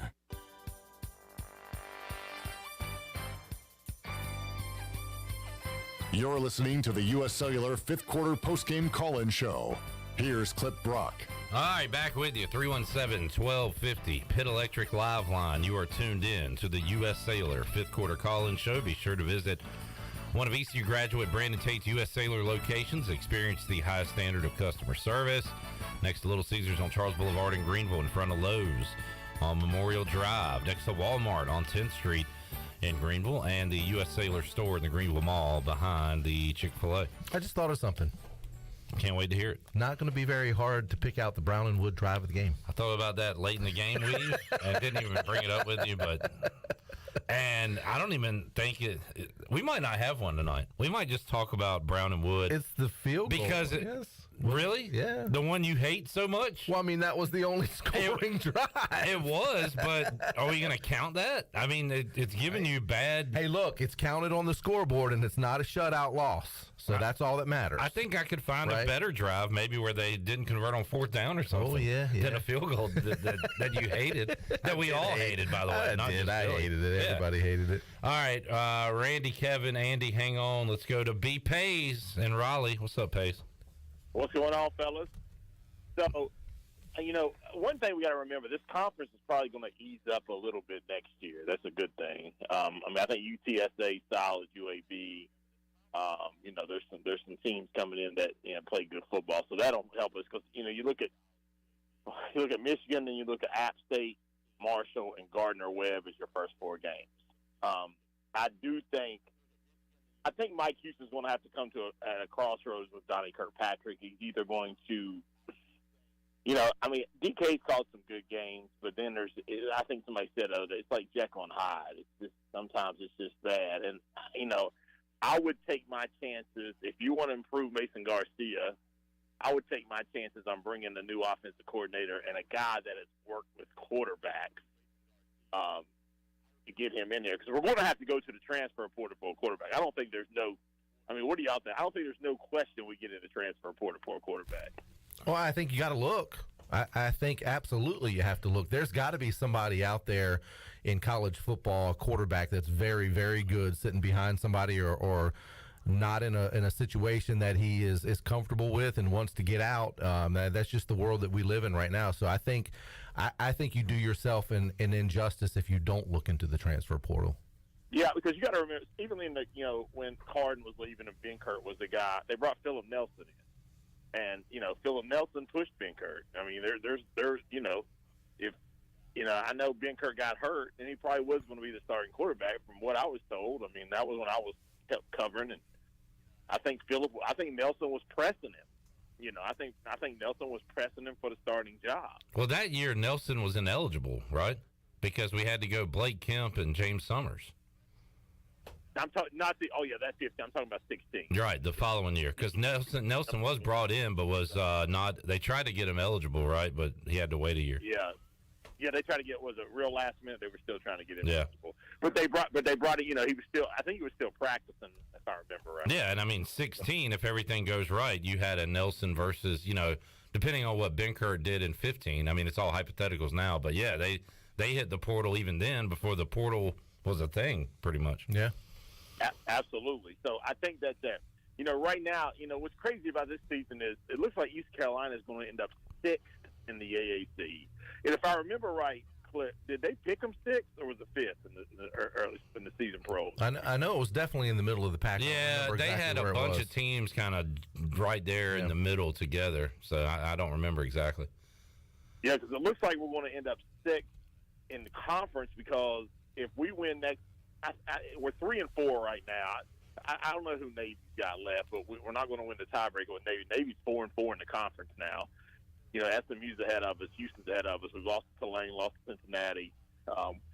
You know, I don't know what the SMU tiebreaker would be, but it looks like this thing's going to play out. If we win next week, this thing's going to play out where, you know, we're 7-5, we're 4-4 in the conference. We were 5-3 last year in the conference. I don't know if that's a step back. We still got the same, you know, we still have the same record as we did last year. But I'm telling you, I think this thing is, you know, I wanted to go to the Military Bowl, but man, I'm telling you, I think this thing is setting up for the Myrtle Beach Bowl versus App State or Marshall. I think both of those, because if we end up 6th in this conference, those first 4, you know, Military's probably going to grab Cincinnati, Fenway grabs UCF. The winner probably goes to the New Year's Six Bowl. They'll probably put, you know, Independence Bowl could be a thing. But who y'all want to play, App State or Marshall in the either one? I think either one would be a good matchup. I really do. I'd like to see App State in a bowl game. I'd just rather because play App, I think. Because we've played Marshall a bunch. You know, that was one of those teams that we've seen them. The infamous GMAC Bowl with, you know, Byron Leftwich and David Garrard doing battle in that epic 4 overtime game or whatever it was down in Mobile. So kind of been there, done that. I'd like to see something different. App in a bowl game I think would be cool, and I think Myrtle Beach would love that because I definitely think it'd be a sellout. Yeah, I do too. Now, the only thing I would say about that is somebody who grew up in West Virginia until I was 12 years old, Myrtle Beach is the West Virginia capital of America. It is where everybody from West Virginia goes to retire. And Marshall has a ton of alumni in the state of North Carolina and South Carolina. So I think either way, I think that would be good. But I think that's where we end up, because I think it's at a point now it's going to be after those top 4 with Fenway and, you know, I think Armed Forces. I think it's going to be a geographical thing, and I think Myrtle Beach Bowl. I mean, I think what's that stadium hold? 25,000. Yeah, it's not very big. That's why I say that it would definitely sell out. You know, and then you could go down to Broadway and Beach and get drunk and back to your hotel and go to the game the next day. So, all right, fellas, y'all have a good one. All right, I wanted to call in tonight. All right, Pace. Good to hear from you, man. Pace in Raleigh, 317-1250. We'll be talking about that quite a bit after the Temple game, looking at bowl destinations and where we'll land. Andy is up in Charlotte. Hey, Andy. Hey, good evening, guys. Good to talk to you. Hey, so yeah, unfortunately, I was unable to make the game, but I watched the coverage on ESPN. And at halftime, they did a great piece on Holton. But one of the things I noticed, if you saw his shirt, you know, it had this big Mardi Gras, you know, bowl-bound graffiti across it, and I'm kind of thinking to myself, I get it. We're not playing in the conference championship, but to break out the bowl-bound T-shirts with there's 2, you know, what was 3 games left to go, I mean, you're kind of telling 18, 19, 20-year-old kids kind of subconsciously, hey, we've achieved our goals, right? Like, again, I get it. We're not playing for the conference championship, but I just thought that it's kind of bad timing is to break out the bowl-bound T-shirts when there's still something to play for, right? Senior day and so forth. So, again, we didn't lose the game because of a T-shirt, but I just feel like it didn't fit well with me at the score at halftime and then the rest of the game, you know, just thinking about that, right? Like, I don't know, but I'd love to get you guys kind of thoughts on that. You guys have probably, I'm in Charlotte, but you guys have probably seen those shirts flying around a lot more than I have. I actually haven't seen. I haven't either. No. But I mean, when did you say you saw this? Was this after BYU or since then? Like right? You said it was the halftime show, right? This is today, the halftime piece with Aylers. Oh, okay. Studio with Bailey, and they're showing a bunch of clips and the T-shirt that he had on. Again, bowl bound, and I just he probably just could have been. He threw on a shirt, but like I don't know. I hear you, and I mean all the players we talked to that they've said, and that's not their main goal. They had other goals. I hear you. I mean it's kind of like a champagne celebration after you win your division in baseball, and then you win the first round of the playoffs. There's another champagne celebration. Like you just keep celebrating. Right. I don't know. I think it's they hit one of their goals. I don't think any of them wanted to be the end all be all, but I hear you. Maybe a psychological thing where you say, okay, we can quit working now. I don't believe that's the case, but I don't know. Good eye, Andy. Well, yeah, and I think that T-shirt, if it was the same piece that was on the coach's show last week and that was probably taped or recorded even before that, so it's a little old in retrospect, looking back. So it's something, and I know how it is, and what when ESPN and those broadcasts come in, a lot of times they will get with the local affiliates or whoever has the coach's show and say, hey, do you got anything we can run to fill some time during our halftime show?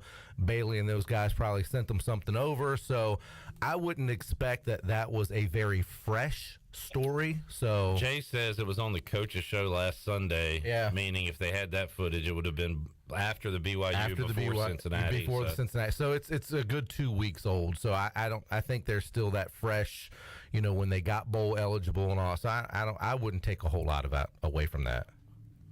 Yeah. It just didn't sit well as you're sitting there watching. No, and I understand, and it's these types of games that stuff like that is picked out and picked apart. I get it. I mean, I thought it was like, all right, here's the worst performance of Holton Ahlers and ECU all year, and the halftime show is his career, and it's like, boy, this is a planned deal, but it just stinks that it's right now, and the first half went the way it did. Right. But yeah, kind of like when we do this show and everybody's calling and talking about how bad Ahlers was, and then we cut to a Parker's Barbecue commercial with right, Holton Ahlers talking. Bad time. That's in the log. That's already planned. Yeah. So it's just one of those things. But hey, to the point of the last calls about the bowl game, I'd love to play app. Still got a bad taste in my mouth what they did to us here in Charlotte. Absolutely. I'd love to get after them in Myrtle Beach. Yeah, and I think that's a good game to have on the schedule in the regular season. I'm looking forward to that next year as well, and I think we should play App a lot. They're a quality football team. I think it draws great fans, a lot of energy, and I think that'd be a great bowl game. Yeah, absolutely. Thanks for taking my call, guys. All right, Andy. Thanks, man. Boy, we and football people across the world have been lying for years, Billy. What's that? Just saw this stat on the UB stat sheet. Stephen Igo says, East Carolina did not commit a penalty in a game for the first time since the 2012 New Orleans Bowl. Also, you mentioned coming onto the show, didn't we win the turnover battle? I think so. If I remember, there was only one turnover in the game. Should have been two. Looked like East Carolina had an interception in the end zone that was called an incomplete pass. But, yeah, winning the turnover battle most of the time. No penalties, win the turnover battle. If you told me that before the game, I would have said East Carolina is going to win this game. You lose by 39. What in the world? Apparently penalties and turnovers don't matter. My God, that's insane. That is no insane. Penalties, absolutely turnovers, insane. And you lose by 39. But you get your butt kicked in every other statistical category there is. There's plenty of other ones to look at. You're right. Yeah. Total yardage, first downs, other important ones. Conversions on third downs, 0 for 4 on fourth down. So you name it. Yeah. Kevin is up next in Greenville. Hey, Kevin. Hey, Clip, Billy, what's going on, guys? Hey, man. My post-game analysis is pretty simple, and that's what can go wrong, went wrong. And I hate it, man. I hate it for the seniors, and I hate it for Holton. But one thing that I'm glad I can say is that you cannot find anything where I've ever badmouthed Holton. I know a lot of these guys that just constantly is like, put Garcia in, but man, we've been really lucky to have them all this time. I remember me and my wife went to Conley his junior, senior year to watch him play when we knew that, he was probably going to come to East Carolina to play. And I'm going to miss seeing that guy. But other than that, it was a tough loss.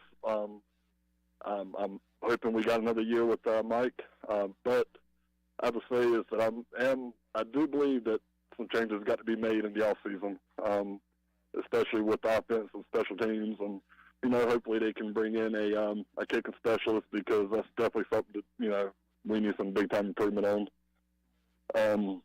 Other than that, I did want to bring back, I think, the second caller that was griping about the camera crew up in the stands. And if you're going to get mad at the camera crew for filming our fans leaving, be mad at our fans for leaving. All right, get to the game, stay in the game, cheer for our boys, win or loss. And that's all I got to say, guys. All right, Kevin, thanks for the call, man. I mean, as I told Billy earlier, if there's fans in the stands and it's a good game, the camera crew doesn't have room to go into the stands, and they would have never been up there. So that is a moot point about all this and everything today. Yeah, Kevin, you hit on something too, and I just want to reiterate and make sure people are very clear on this, that when I say that I think Mason Garcia should be in the game, that he should get some quality playing time, that is not an indictment at all on Holton Ahlers. I think Holton Ahlers should be the starting quarterback. I don't have a problem with that at all, and him starting and finishing and blah, blah, blah, and all that. I just want to see Mason get some quality playing time, because, like I said earlier, I hate to throw that young man to the wolves at Michigan game 1 next season without any quality experience. All right, 317-1250. Tim had a question on Facebook. Why does Clip have a green hat on? Well, multiple reasons, mainly because I want to. That's reason number 1. I knew that was coming. Reason 2. Hey, March is right around the corner. Reason 2, it's a really cool hat. It is a cool hat. I mentioned that in the pregame show that I like that hat. So those are 2 of the reasons. But again, the main one, because I want to. Yeah. Oh, yeah, that's got the shamrock on the back. That is the ECU baseball shamrock hat, right? Yeah. I like that. I think it's cool. It's a really cool hat. No, there's no rule that says you can't wear a shamrock hat in November. If there is, I'm leaving the country. What I said, yeah, that would be a shame. Free to do what you want, man. Thank you, Billy. We're in America, right? It's America. It's America. Randy is in Greenville, America. Hello, Randy. Hey, guys. First of all, I'd like to say that I'll miss Holton, too, just for the sense that he's been so dedicated and with toughness, played behind some just terrible lines his first couple years, but and I like Mike Houston too. I think he's done a great job turning the program around. They ran into a buzzsaw today. Totally, it was a total team and coaches loss. But I don't like Mike Houston's offense so good. I mean, it reminds me of Skip Holtz's offenses, which I didn't really like that much either. But if you have a great defense, you can run these type of offenses. But I'm not really totally sold on Garcia going forward. The times I've seen him, and I will say, to be fair, he hasn't been in hardly any the past couple of years. But if we need to bring in some really good, talented quarterbacks. But the thing is, with this type of offense, it kind of makes it hard to attract a really high caliber pocket passer type quarterback, really. Well, if, like you said, the offensive line is not predicated to have a pure pocket passer. This offensive line just hasn't proven over last few. I mean, I can't remember an offensive line that was good enough to have a pure pocket passer. I'd rather not have a pure pocket passer. I'd rather have a guy like Toon and the guys that have given us trouble, and a guy that can scramble and run around. Yeah, I mean. Well, yeah, I see what you're saying, and I totally agree. I mean, the best overall is to have a mobile quarterback that's a great passer. I get that. I agree. I'm just saying that our lines, Steve Logan had the wide open offense, and his philosophy was because we would never be able to recruit in the top offensive line talent to be able to run it down your throat like a Alabama or Ohio State. And I totally agree. To me, of all the offenses we've had, I like the Steve Logan offense first. I like the air raid second. I just don't think we're going to have the offensive line talent year in and year out in the future to be able to have a really dynamic running game. I know we got some talented backs. We definitely have the backs to do it. And I get what you're saying. Our offensive lines haven't really proven to be good pass protectors either. Yeah, and if you think about it, offensive linemen are very hard to find, good ones. I mean, think about it. To be a good offensive lineman, you have to be 6'4", 300 pounds, and run like a deer. Those guys don't grow on trees. They really don't. And it's tough. That is probably the toughest position in all of football is the offensive line. They've got to be smart. They've got to be big. They've got to be tall, and they've got to be fast. And that's a tough combination. It really is. It's tough. And it's especially tough at places like East Carolina. Like you said, it's not Alabama. It's not Ohio State, where they have traditions of national champions and putting guys in the NFL on the offensive line. East Carolina's had a ton of players gone to the NFL, but you're getting what I'm saying here. They don't have the reputation that these big schools have. So these, offensive linemen that are very hard to find don't come to places like East Carolina. You have to develop them. Yeah, and to get off the offense too, our secondary talent has got to be upgraded, and hopefully it will. And I think it has over the past 3 years, but we're not there yet. Teams like Cincinnati and definitely Houston, and Houston had a Steve Logan type offensive minded coach. Dana Holgerson, he just drew up the master plan, and we couldn't cover their guys all day, and it is true we couldn't get to their quarterback. They protected him very well, but this reminded me of some of the teams in the past that would come in here with Louisville and Houston and just march down the field mostly all day. But really, to me, the offense played horrible today, and they had a great plan to defend us. All right, Randy. Thanks for the call, man. All right. There's Randy in Greenville giving his thoughts after this 42-3 beatdown tonight at Dowdy-Ficklin Stadium. 317-1250. Atticus, our former intern, went to the game and is calling in. What's up, Atticus? Clip, I'm just upset. I really thought it was going to be a special season for the Pirates, and I look like a fool, but all offseason I told people that we were going to have a special team, we were going to be NC State, we were going to do all sorts of great things. And you know what? We had the team for it. We shot ourselves in the foot. We were only outplayed twice tonight in Tulane. And I would say that neither of those performances happened if it weren't for the things that had happened prior to that. If we don't lose to Cincinnati, this doesn't happen today. If we don't shoot ourselves in the foot against Navy and State, that Tulane performance doesn't happen. But, that's neither here nor there. That just what a disappointing season. I had really high expectations. I really thought we were going to do great things. And I say that, and you know what, Clip, I'm going to put the ball in your court for a second. The rest of this call, would you like me to go positive or negative? Which direction would you like me to take it in? Because I could take it either way. What would you prefer? No, I want to go negative. I got to hear this. All right, Billy wants to go negative. Let's go negative. I just got to hear it. Honestly, I was kind of bluffing. I was hoping.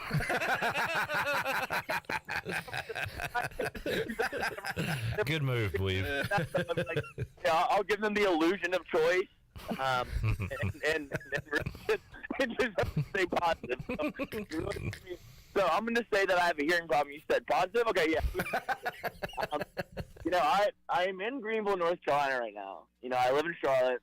I love this great university, this great town, this great county, this part of the region of the United States. I love it. And I'll say this. You know what? We brought a group of friends down from Charlotte. Some of us went to school here. My girlfriend who went to South Carolina right here to the left of me. She's a little tired, but she's here. And we all came down here, and we're having a blast. And I'll say this. We brought a bunch of people down here, and we tailgated for ECU football. And it felt different than it did when I was in school here. It felt special. It was a good time. Everyone had a blast. It brought people together. People were smiling. It was all positive energy. Hello, Chris. 1 second. I'm on the radio, sir. And you know what? At the end of the day, there's nothing that can bring the United States of America together like ECU Pirate football can. And you know what? The midterms just ended, and at the end of the day, I saw one nation under God, indivisible, with liberty and pirate football for all. And with that being said, I can't go to sleep with a frown on my face. And I hope we play App State in the bowl game, because you know what?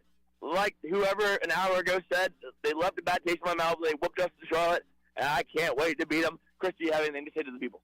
Look, Pirate football is back. This is just an off week.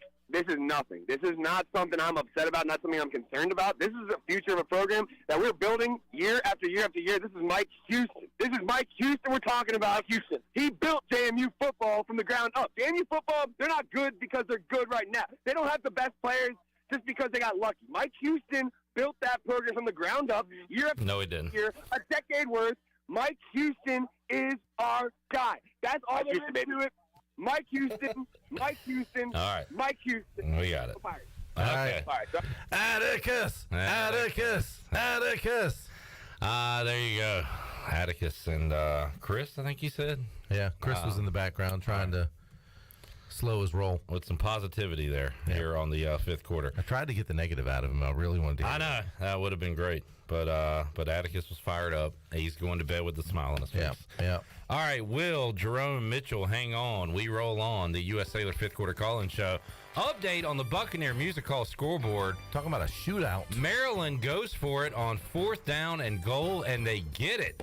A rollout by Tua's little brother, and he hits a receiver in the end zone. It is Ohio State 33, Maryland 30. A good one going on in College Park. All right, we'll take a break, come back, have more for you after this.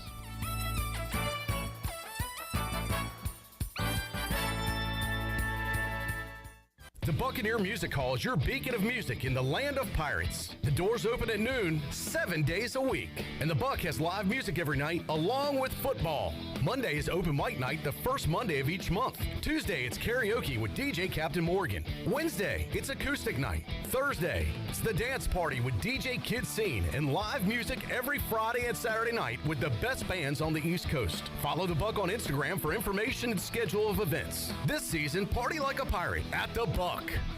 Be sure to check out David Price Construction for all of your commercial or custom residential renovation and building needs. Run by ECU alumni, David Price Construction specializes in commercial projects, maintenance on facilities, and large-scale residential renovations and additions. Proud to be voted the Remodeler of the Year by the Home Builders Association of Raleigh-Wake County in 2018 and Best Business Commercial Remodel Project winner for 2020. David Price Construction, the proud ECU Home Services partner. My whole business just went up in flames, but my agent was there before the fire was out. We started a plan. I've got 25 employees who could be out of a job if we didn't get this place running again. My independent agent and auto owner's insurance, they made sure we didn't skip a beat. I mean, we didn't miss a single payroll. That's incredible. For whatever lies ahead, we're always there. This is Jeff Gibson with Town Insurance in Greenville. Call me today at 756-8300. Go Pirates! Here today with Kyle Gaines from Washington Chrysler Dodge Jeep Ram. What's new? So this is the best time to buy. We have no payments for 90 days when you finance with us. Also 2.9% financing for 72 months on the all-new 22 Jeep Wagoneer. And don't forget, you can sit down with me, custom order your next vehicle, and save time and money. Don't have a Christmas idea? We have you covered with buy 3 tires, get the 4th one for $1. And don't forget, drive a little, save a lot, located in Washington, North Carolina. And also check us out on the web at WashingtonChryslerDodgeJeepRam.com.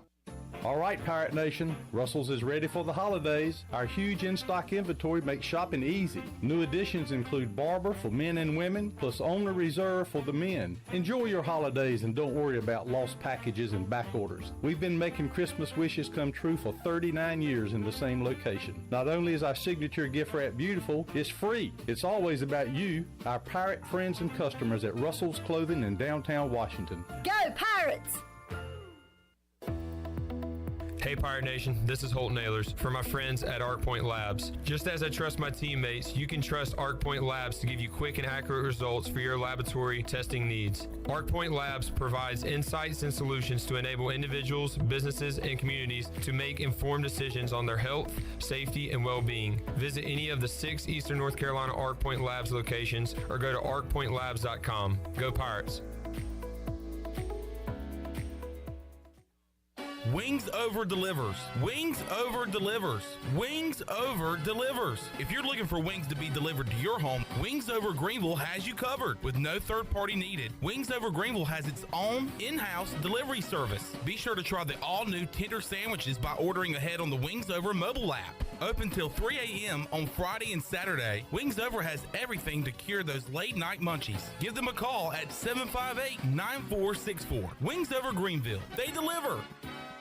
This is Coach Blake Harrell, defense coordinator for East Carolina football, and you're listening to Pirate Radio, the voice of the Pirate Nation.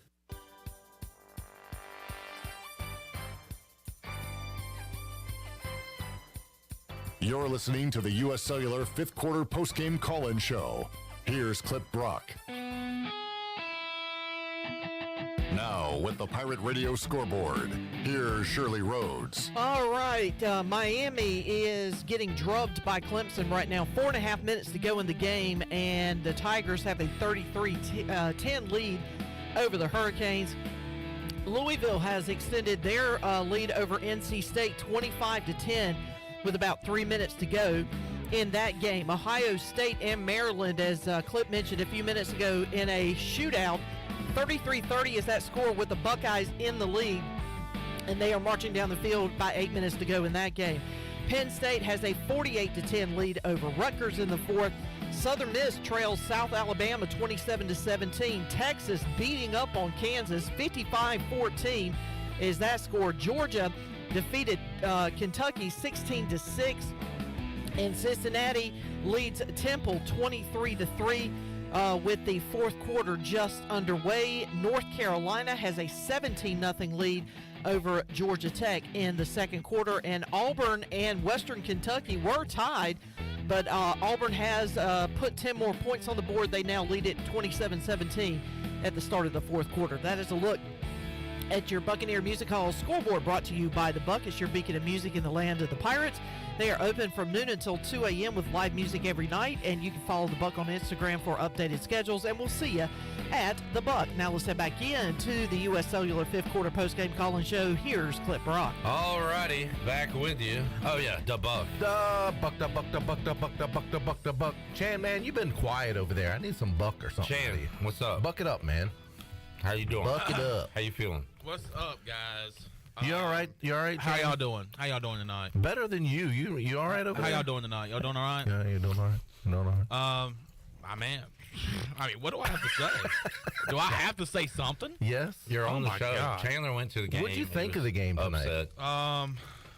Well, can we get to it later? We got calls. Yeah. Oh, I thought he was going to be quick and had something. No, Chandler's never quick. No, jeez, it Chandler. takes a while. So. All right. Well, I didn't want to say anything anyway.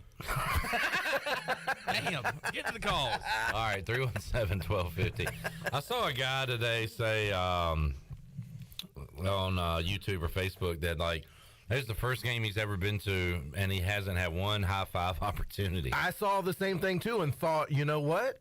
Because I'm in the stands with my daughter, and we really get into the games a lot of times, especially her. She really gets into them. And we high-five a lot and do, nothing. Like, even Not in one. bad games, you get off to a decent start or you kind of cut into a lead. There was wait a none minute. of that. Wait. The interception. The ECU interception. Oh, yeah, that was it was still like it was 7-0 relatively then, right. right? It was early in the game. I did get a high five for that one. One high-five moment one today for East Carolina fans. All right, Thomas, Mitchell, Jerome, hang on. Let's go to Will in Morehead City. Hello, Will. Hey, guys. How's it going? All right. Hey, Will.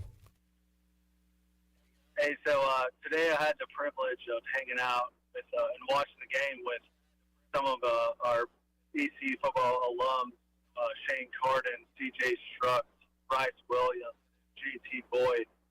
And it was just unfortunate to see ECU football unfold throughout the game.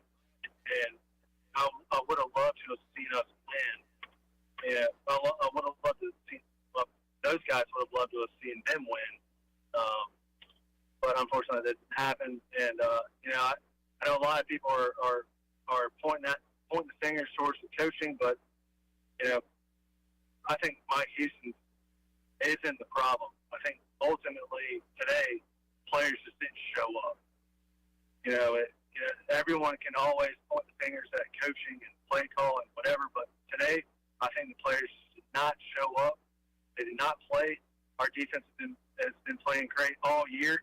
But today, I don't know what happened, but ultimately, they were scared, and that's how I feel about it. All right, Will. It was. We've talked about a letdown, like letting one team beat you twice, type of thing, with Cincinnati last week. I mean, was it they were too high because they celebrated bowl eligibility? People have said that. I don't know. I don't. Was it too much focus on senior day, not enough about the opponent? I've heard that too. I mean, I like to think this team prepared the way they always do, but certainly didn't look like it when they came out of the gates today. I think sometimes just the snowball starts to roll and you can't stop it. And I think that was definitely a case with East Carolina today. If you remember, the first two possessions for East Carolina were 3 and out. If you remember, I think on the very first possession, C.J. Johnson got just crushed over the middle, sandwiched in between two defenders, and laid on the turf for a bit. That's got to be nerve-wracking. And I think those first two possessions, and then, of course, with Houston, the way they came out on their first possession, East Carolina's defense had Houston on their third offensive play of the game in a 3rd and long situation. They gave up that 3rd and long. Houston went right down the field, scored 7-0. And I think East Carolina never got into any kind of rhythm. They were behind the chains all day, and after those first two possessions and when Houston scored, like I said, that small snowball just kept building and building and building, and they just never got any kind of rhythm whatsoever today. All right, 317-1250. Jerome is up next in Greenville. Hey, Jerome. What's up, guys? I'm kind of confused because, like you said, that snowball kept going and going. Well, in the third quarter, we got some momentum, and we got down to it was 4th and goal, maybe from the 5 or 6 yard line, and we kicked the field goal. Yeah. What type of message is that sent into your team? I said that from the very start. That message is sent loud and clear. We're throwing up the white flag. Clip that thing. Clip put it perfectly. You went from being down 4 scores to kicking a field goal and being down 4 scores. 4 possessions, yeah. It did nothing. It only sent a message to your team that, A, I don't have confidence in you because you've gone for 4th down, 4th and 8 once, and 4th down another time, and you didn't make it. We don't want to get shut out. That's embarrassing, but then 42-3 is embarrassing as well. So I think right then you sent a message to your team that you were throwing up the white flag. I didn't agree with that. A lot of the fans in the stands were with me booing. I mean, I wasn't booing, but there was a lot of fans in the stands booing that call, and rightly so, I think. Yes, sir, because I remember it vaguely. I remember it. He got interviewed after the BYU game, and we got stuffed on a 4th and 1 at the 9 yard line, and he distinctly said we were trying to win the game. And then today we kick a field goal. That spoke volumes to me. Yeah, I agree 100%. I don't know why you go for the field goal there. And then I also said the same thing too after that. If you're gonna send that message, if you're gonna throw up the white flag, that's when you take Holton out, so you don't risk any injury to the guy that you're gonna have in the Temple game, and you're gonna have in the bowl game, and who is your leader and who is your senior. You don't risk injury to him. You go ahead and put Mason Garcia in for some legitimate snaps against a very good Houston football team, and it didn't happen. I don't understand that. All right, Jerome, thanks for the call. 317-1250. I knew he was going to bring that up. He had already messaged me about it, and it's still irking him, just like it is you, Weave. It is. All these hours later. All right, Mitchell is up in Winston-Salem. Hey, Mitchell. Hey, guys. I think it was a case of we played our worst game of the year, and Houston played their best, and that that kind of collided to end up, with the score like it was. I'm just elated that we're already bowl eligible, because if we weren't, I'd be very concerned going into the Temple game. But as it stands now, I think what I would do is I would start Garcia against Temple and let him play the whole game. You let Holton do nothing but rest. The Temple game means nothing right now, and Garcia needs an entire game where he can show what he's got, and so he can see what it takes to win a game. And Holton just needs to rest that shoulder and get ready for the bowl game. The bowl game at this point is far more important than the Temple game, and I don't think we'll do it. I think we'll start Holton and then not put Garcia into the end, which means nothing. But I vote right now, just let Garcia play the whole game. And it's not because I'm mad at Holton. It's not because Holton, I don't think, would do a good job against Temple. He just needs to rest. He's physically struggling right now, and he obviously does not want to run the ball because he doesn't want to get his shoulder knocked out again, and that's one of Garcia's strengths, is running the ball. So we should go up to Temple and just run him to death. Let Keaton run, let Marlon run, and let Garcia run, and I think we'd have a good shot at winning that game and guaranteeing a winning season, and then go into the bowl game with a well-rested Holton. Do y'all agree or disagree? I'm sorry about that. Mitchell, I actually agree with that 100%, because I think if you can look at it in a situation, say you're an NFL team and you're the Philadelphia Eagles, and, you're getting to the last game of the season, which really means nothing. You rest all your starters. You sit your quarterback. That is not an indictment on the quarterback. Any bad plays or anything. I agree. And you know what? To tell you the truth, I think Holton Ahlers is a mature young man. He really is. And I don't think he would be against that. I really don't. I don't think that's a bad idea at all. Or the situation where maybe you start Holton, let him play a couple of series, and then sit him and let Garcia take the reins from then on out, so that you get him some meaningful snaps. I think either one of those situations would work. I don't hate that, starting Garcia and letting him have the whole game. I think maybe a better situation is to let Holton go ahead and start. That kind of sends a message to him. You are our guy. We want you healthy. Get a couple reps in there to keep a little bit fresh, so there's not that rustiness going into a bowl game, because you got to remember, a bowl game is going to be a few weeks out. So that's that much extra time. That's another extra week where Holton's not getting any quality reps. So I think you get him in early just to keep the rust off during that preparation for a bowl game, and let Mason Garcia take the reins. I don't think that's a bad decision at all. All right. What do you think? What do you think? Oh, I hadn't thought about the whole start and play the whole game, but I definitely want him to play meaningful minutes in the first half in a game that is not out of reach, when we're actively trying to score and playing a first-team defense. I need to see Mason Garcia with those opportunities. So if that's sitting Holton and letting him play the whole game, that's fine, but I at least want to see him in meaningful series in the first half next week.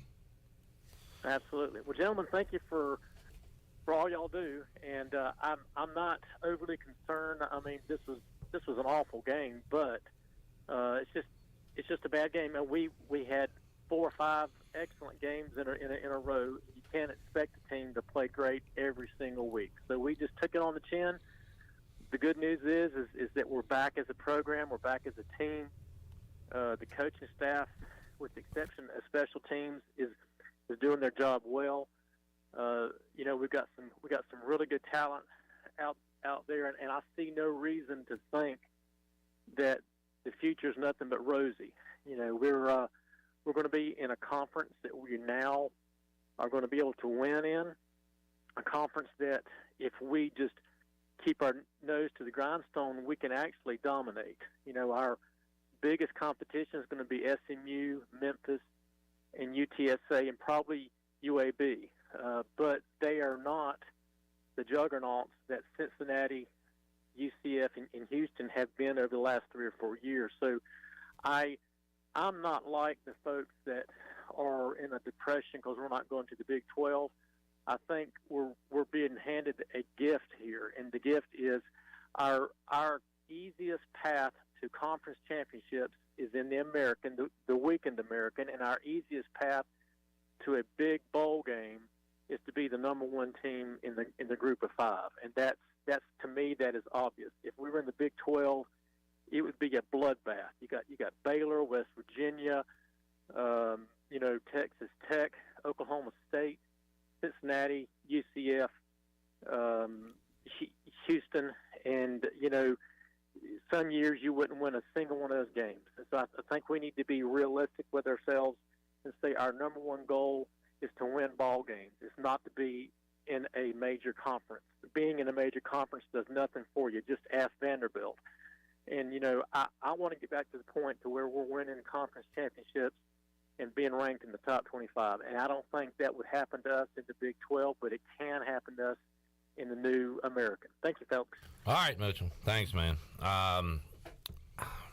We'll get to that later. But I think you bring up a good point with the easiest, quote-unquote, path to the playoff. Yeah, but I would just love to be able for a head coach at East Carolina to sit into a recruit's living room and sell the Big 12. And to have that money coming in. And you talk about Vanderbilt, I get it, but let me tell you what, Vanderbilt's cashing a pretty darn big check. I tend to agree that it might be easier to get in that way to be the top group of five. The problem is that didn't get you into the playoff. Now, if there's an expanded playoff, maybe. Right. But would we take but that's a different conversation than is it better to be in the AAC or Big 12? On both the sides. answer is Big 12. Yeah, 100%. Yeah. All right.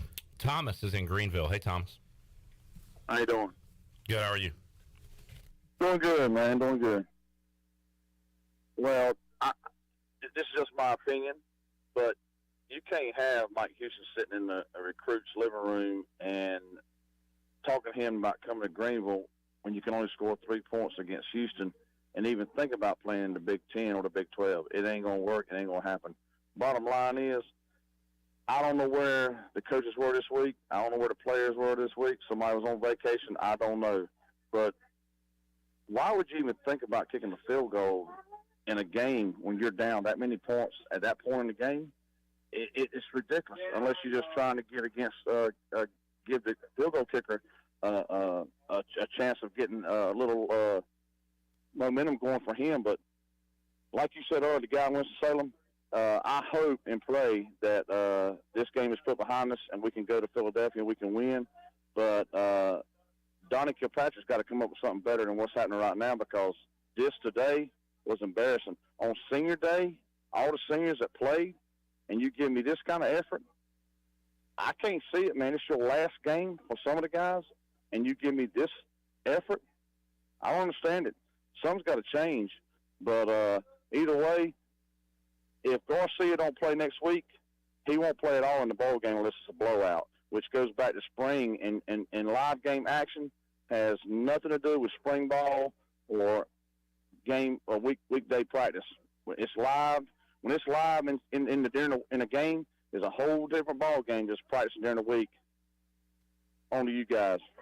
Yeah, I agree 100%. You cannot simulate speed, opponent speed. You can't do that with a scout team in practice. You just can't. You just have to have live reps. I agree 100%. All right, Thomas. Thanks for the call. I like how he threw it to us, too. Yeah. All right, back to you. Back to you in the studio. Back to you in the studio. All right, Steve, Jameson, Hunter, hang on. 317-1250. We're back with more of your calls on the U.S. Cellular fifth quarter call-in show. Pit Electric Live Line has been lit up since the end of this one, and we're taking more of your calls after this.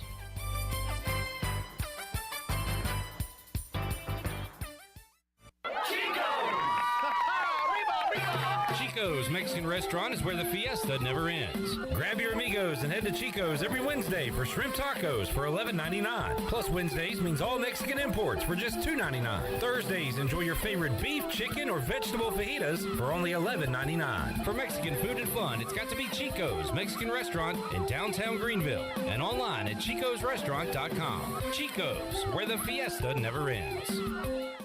This is Dr. Hasty from Orthopedics East and Sports Medicine Center. Our practice has been caring for the athletes at ECU and the residents of Eastern North Carolina for more than 35 years. Whether it's treatment for your sports injury or it's time for that joint replacement, Orthopedics East provides the latest in operative and non-operative orthopedic care. We also offer on-site physical therapy and MRI services, as well as a walk-in urgent care on the weekends from 10 a.m. to 2 p.m. Call us at 757-BONE or visit us online at orthoeast.com. Go Pirates.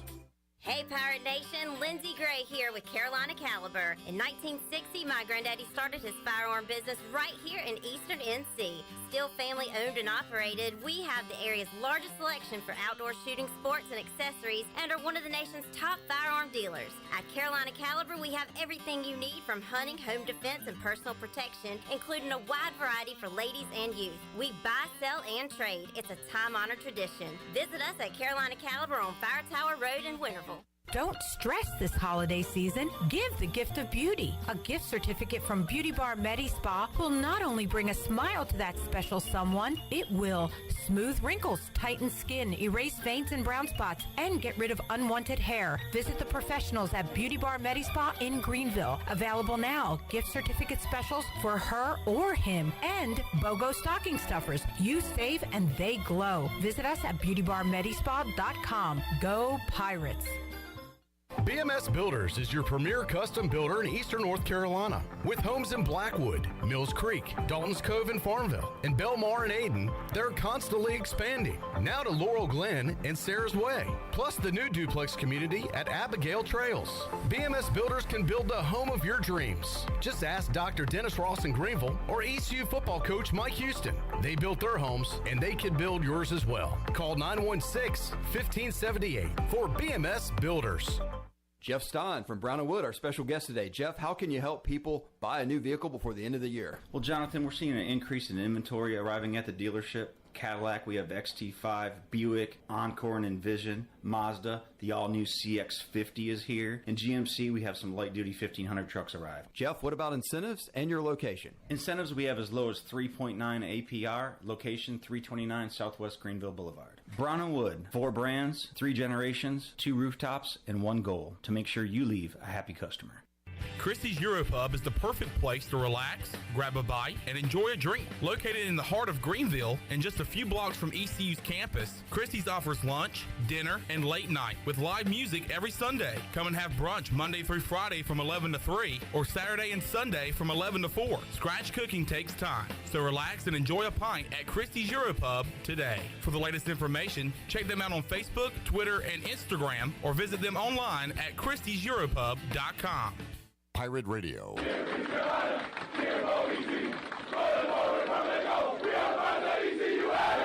voice of the Pirate Nation.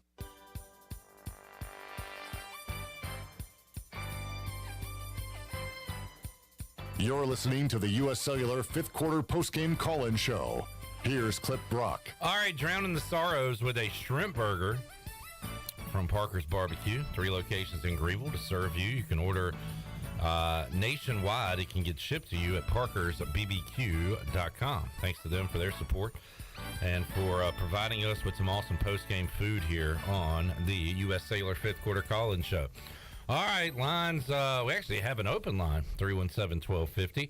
Steve Jameson, hang on. Hunter in Greenville, you're up next. Hey, Hunter. Hunter is gone. Let's try Jameson in Fayetteville. Hey, Jameson. Hey, how we doing, boss? All right. I just want to first start off with thanking Holt Nailers for the 5 years that he's put into this program, being a huge impact. And he's going to make a huge back in the NFL, going 3rd round. All I got to say is when he leaves, Donnie needs to go with him because the way he played that game today was pitiful. And I'll be honest. And I'm a diehard Pirate fan, but the way he acted against a mediocre, at best, Houston Cougars team blows my mind. And the fact that I paid all kind of money, family, whatever, paid all this, blows my mind. I just want to know your take on that. And also, I hope Tennessee gets in on the 4th spot in the college football playoff. Go Vols, baby. All right, there's Jameson. It's pretty shocking that a Houston team that gave up 77 points to SMU, and almost as bad as that, gives up 30-plus to Temple, who has trouble scoring, can come in here and basically shut out the Pirates today. I can't wrap my head around that. There's so much head scratching right now, and it's just there's a lot of unanswered questions, and sometimes that just happens in sports. I mean, how many times? That's pretty much all we can say right now because it's hard to explain.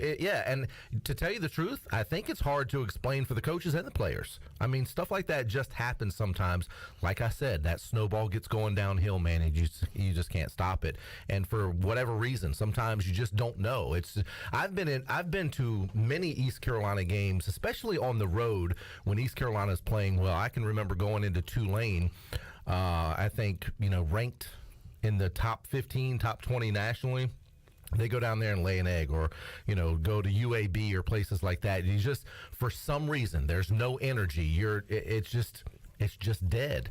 And that was the situation today. I didn't feel like the sideline was very energetic. I didn't feel like they ever got any kind of momentum whatsoever. And after those first 2 3-and-outs, it just was dead the entire game. 317-1250. Steve is up next in Greenville. Hey, Steve. Hey, good evening. How are y'all guys doing this evening? Doing all right. Good. The way I see it, let's go back to last week after the game was over. You had C.J. Harris laying in the end zone, needed medical attention. Where was his team? He had couple of his players around him. You went and got medical help for him, had him transported to the hospital. Yes, he played. He got creamed on like the second or third play of the first quarter in tonight's ball game.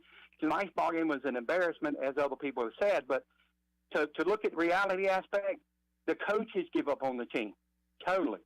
I mean, you've seen that from a couple of weeks back.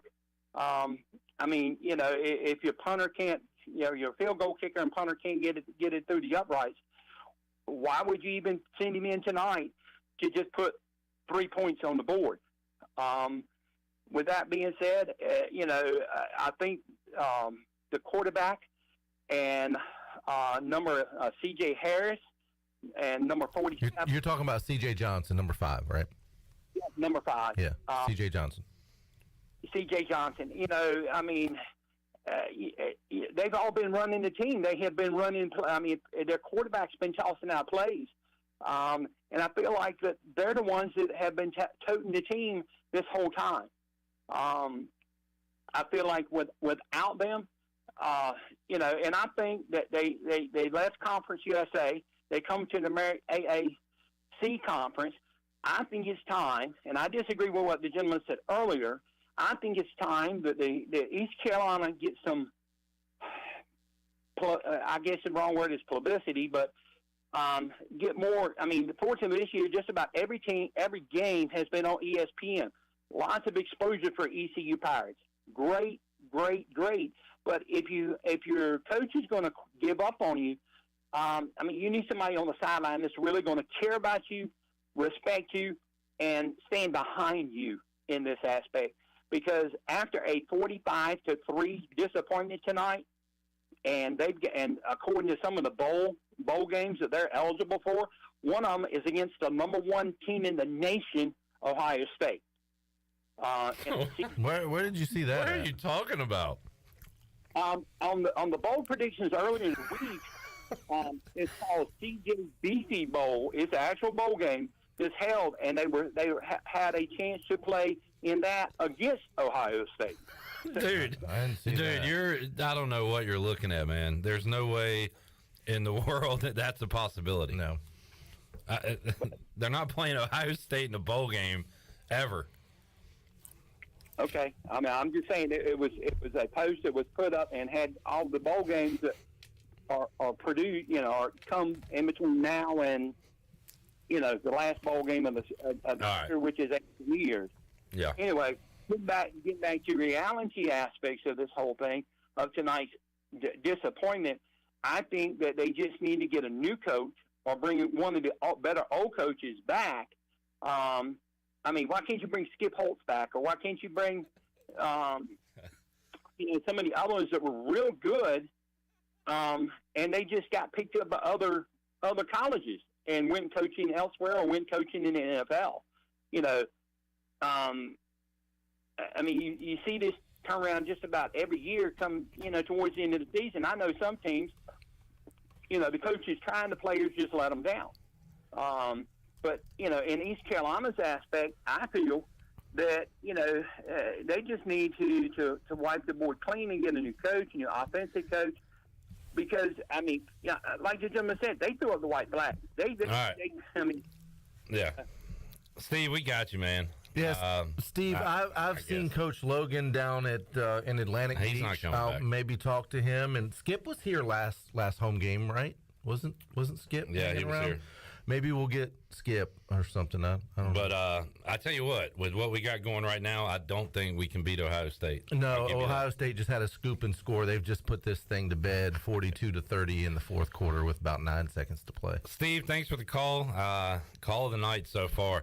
Craig said this dude called into the wrong team's postgame show. He might think we're wait, does he think we're TCU? Oh, they are purple. They are purple. They're purple. They're in the playoff. ECU, TCU. It's very. They barely won their game. Maybe he thinks their coach should leave, and he wants to bring Gary Patterson back. Gary Patterson. Yes. We figured it out. Yes. All right. Well, thanks for calling in, Steve, to the Horned Frog Radio Network postgame show. All right. Wait a minute. What's the horn? Don't they do? They do something like the Wolf Pack. Oh yeah. It's like that. That's it. I think that's it. Is that the Horned Frog? It's something like thing? It's something like that. Yeah. Two? Okay. I don't know. Steve, are you still there? Viper to me. Steve, he could have told us. All right. Johnny D is in Wilmington. Hey, Johnny. Clip, come on, guys. Come on, guys. Come on, guys. Oh, man, that was crazy. That was a little out there, buddy. The bus today. Has anybody talked about us not covering that wide receiver, that number one guy? I mean, that guy was number one. I mean, he looked like a NFL wide receiver all day today, especially on those third and longs, man. We were giving him those plays, but I just kept waiting for somebody to adjust and say, look, you need to cover number one, and we never did today. But anyway, it was disappointing. It looked like a good crowd today, but oh, well, we should take care of Temple next week, but it's been a good season, man. There's a bunch of games, as you guys know, we should have won, but hey, you have games like this, I guess. But anyway, you guys have a great show, and Broncos are going to beat that crybaby tomorrow, Clip. Crybaby. Who they got tomorrow? Derek Carr, the crybaby.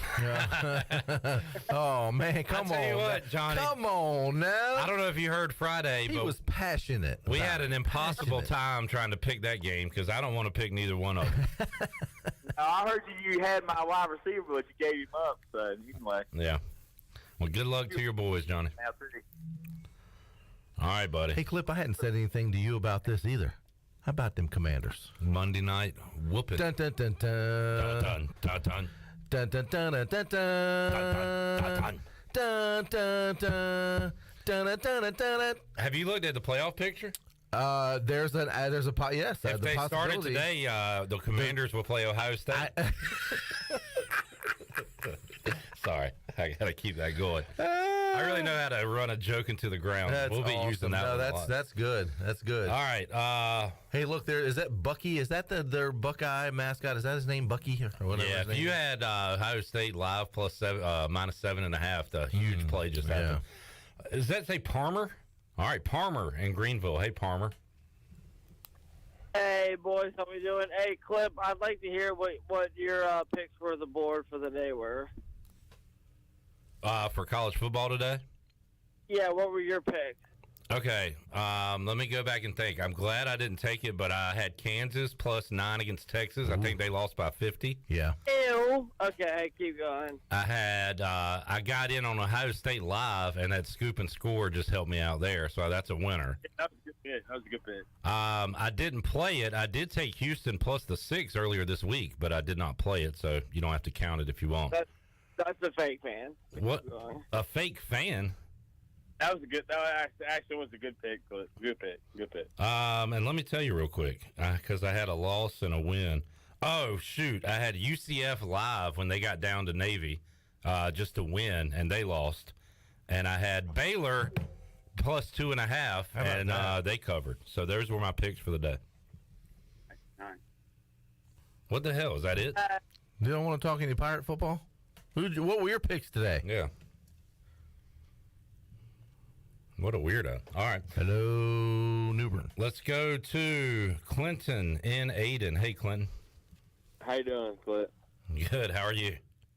Good, man. Hey, I don't know. I hadn't been listening. I've been to AJ's, but I just want to say thank you to all the Pirates, especially the seniors that stuck with this program, and done a heck of a job. And, you know, it's been a heck of a turnaround in 5 years, despite this last game. So I want to say that, and go Redskins, go Braves. You know, it's been a tough few years as a fan, so I stick with you. All right. Well, I mean, the Braves won the World Series, and the Commanders are 500, and the Pirates are going bowling. It could be worse, I guess, is what I'm saying. Look at this stat to consider. Sorry, I didn't mean to interrupt you, but 89-0 is Ohio State. When, what was it? Scoring 30 plus. Yeah. That's pretty impressive. If they get in the shootout, they're going to win, it looks like.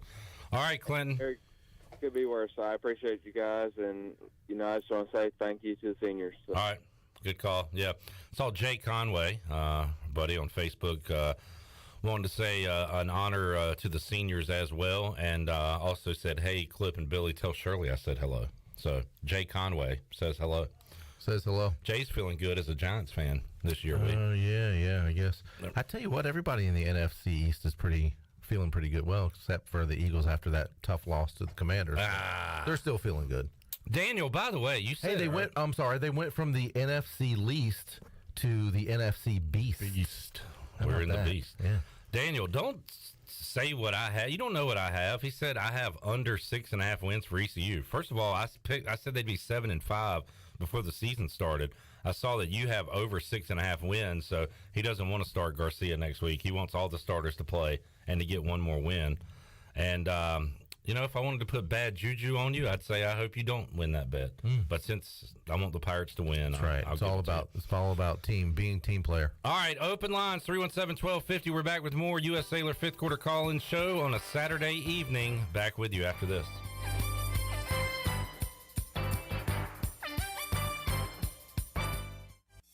Country Mart has been locally owned and operated for over 40 years and is your premier country store serving the best cheese biscuits and country food around. Country Mart is open every day and has 2 locations in Bethel on Highway 11 and in Stokes on Highway 903. Both Country Mart locations are top-of-the-line fuel stations serving Shell gas, including 93 ethanol-free high-octane gas. Country Mart, fueling you up with great food in your engines with great gasoline. Go Pirates! Hello, Pirate Nation. This is Jamie Lang with Carolina Hardscapes, and we're excited to announce that we're Eastern North Carolina's premier fiberglass pool installation company. We partnered with industry-leading San Juan Pools so that we can build the backyard of your dreams. Whether it's an outdoor fireplace, patio, outdoor kitchen, or now a pool, give us a call at 364-1201 or find us on the web at CarolinaHardscapesandMulch.com so we can make your backyard the place to be. Go Pirates! Take a hit from a 300-pound linebacker, and you better be wearing pads. Take a hit on the road, and you better have good auto coverage. When you've got North Carolina Farm Bureau Auto Insurance, you've got the best local agents ready to help you bounce back. If you don't, well, you'll probably play football without a helmet, too. In Pitt County, call Carlton Venters or C.J. Messerly at 252-756-3007. North Carolina Farm Bureau Mutual Insurance Company. Farm Bureau Insurance of North Carolina Incorporated. Southern Farm Bureau Life Insurance Company, Jackson, Mississippi. An independent licensee of the Blue Cross and Blue Shield Association. Do you have any real estate questions about buying or selling residential or commercial properties? Are you curious about this current real estate market? Do you need a property manager for all your rental houses? This is proud ECU alum Scott Harris with RE/MAX Preferred Realty and SD Harris Properties, and I would love to help answer every question you have and show you a real estate experience that will be memorable and enjoyable. Every step of the way, I'm here to make your dreams a stress-free reality. Call me today at 347-1857. That's 347-1857. Go Pirates. Revive Health and Wellness of Greenville is here to enhance your health, assist you with weight loss goals, improve your overall feeling of well-being, elevate your natural beauty, and to give you the confidence that you need and deserve. Locally owned and operated by Samantha Casper, Revive Health and Wellness has a new location and is ready to serve you. Visit them at 2459 Emerald Place in Greenville. Call today to set up an appointment at 350-1805 or go online at revivehealthwellness.org.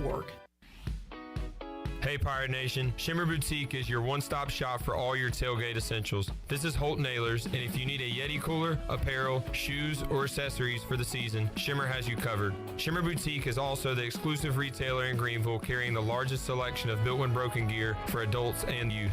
Be ready for game day and every day at Shimmer Boutique on Greenville Boulevard behind Starbucks and in Winterville across from Lowe's. Go Pirates!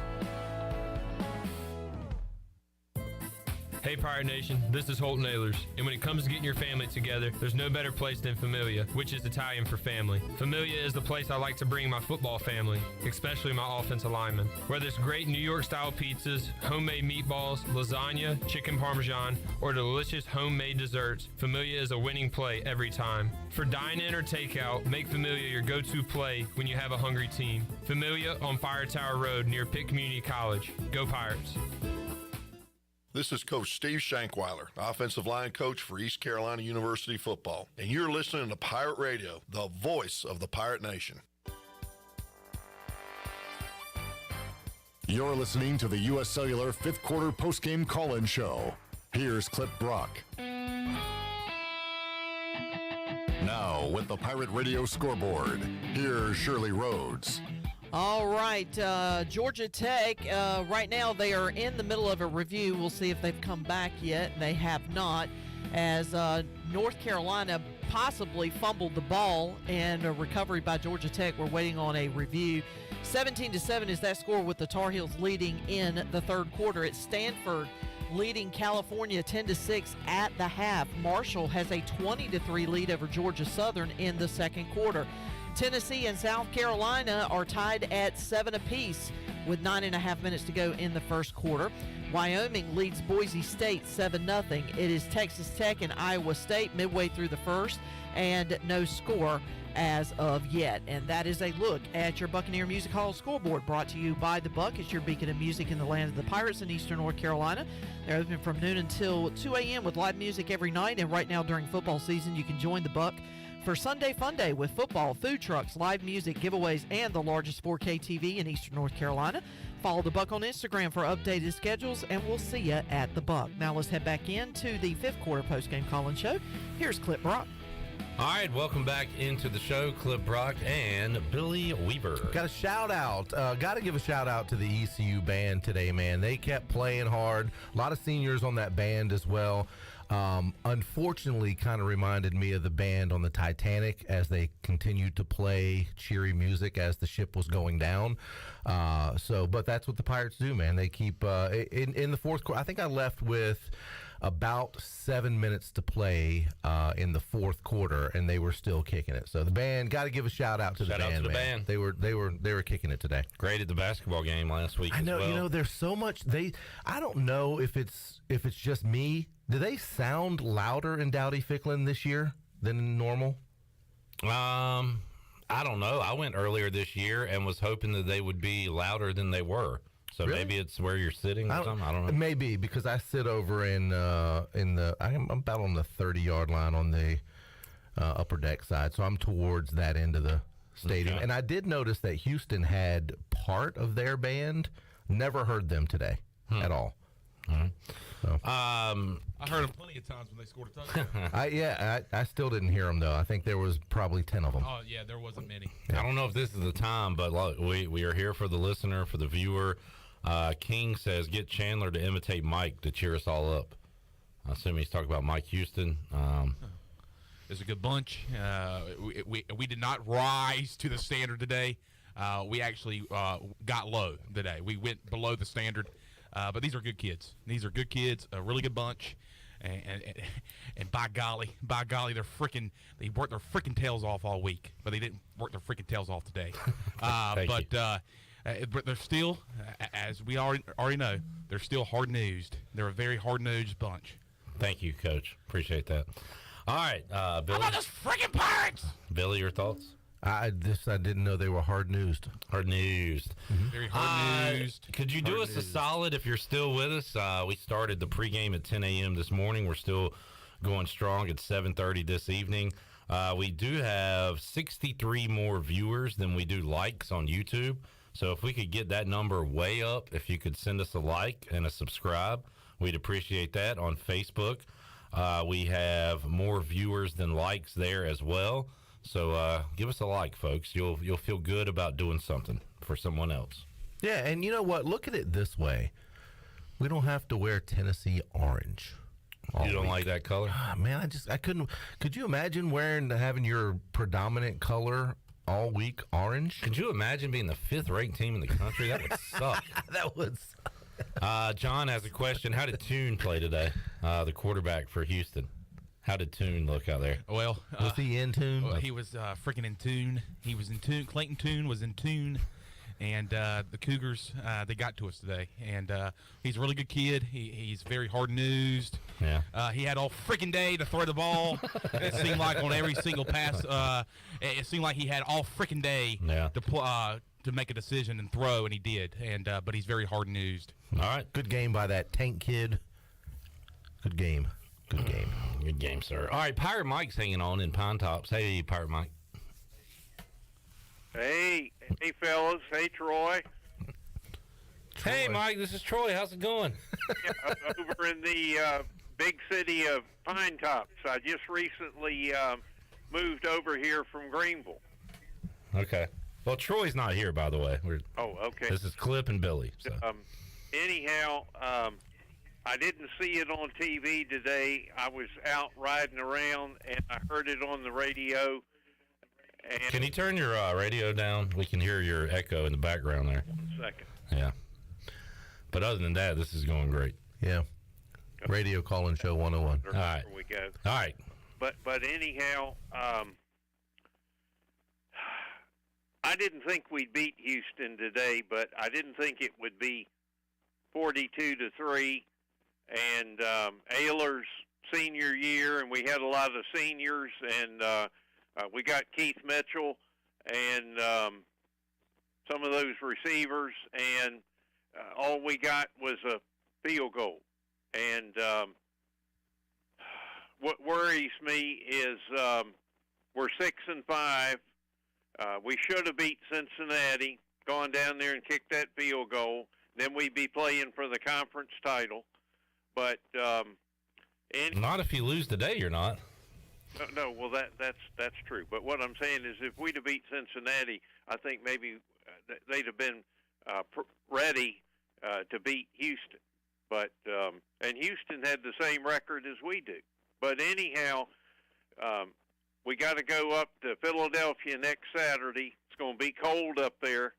A couple years ago, we went up there, maybe 4 or 5 years ago. It was freezing cold, and the guys didn't even want to be out on the field. They were over huddled up under the stands, and it just worries me. If we lose that game, we're 6-6. We still got a bowl game. I don't know who that's going to be. I heard earlier in the week one of the possibilities might be Wake Forest, and that gets me excited. Now, I'd like to play Wake in a bowl. I'm not saying we could beat Wake, but I'd like to get Wake and Duke and people like that down here to Greenville for some non-conference games. And Wake will be back on the schedule in 5 or 6 years, and I agree with you, Mike. I'm glad to see them back on the schedule for a home and home, and I also agree with you. I'd like to play them in a bowl game. So.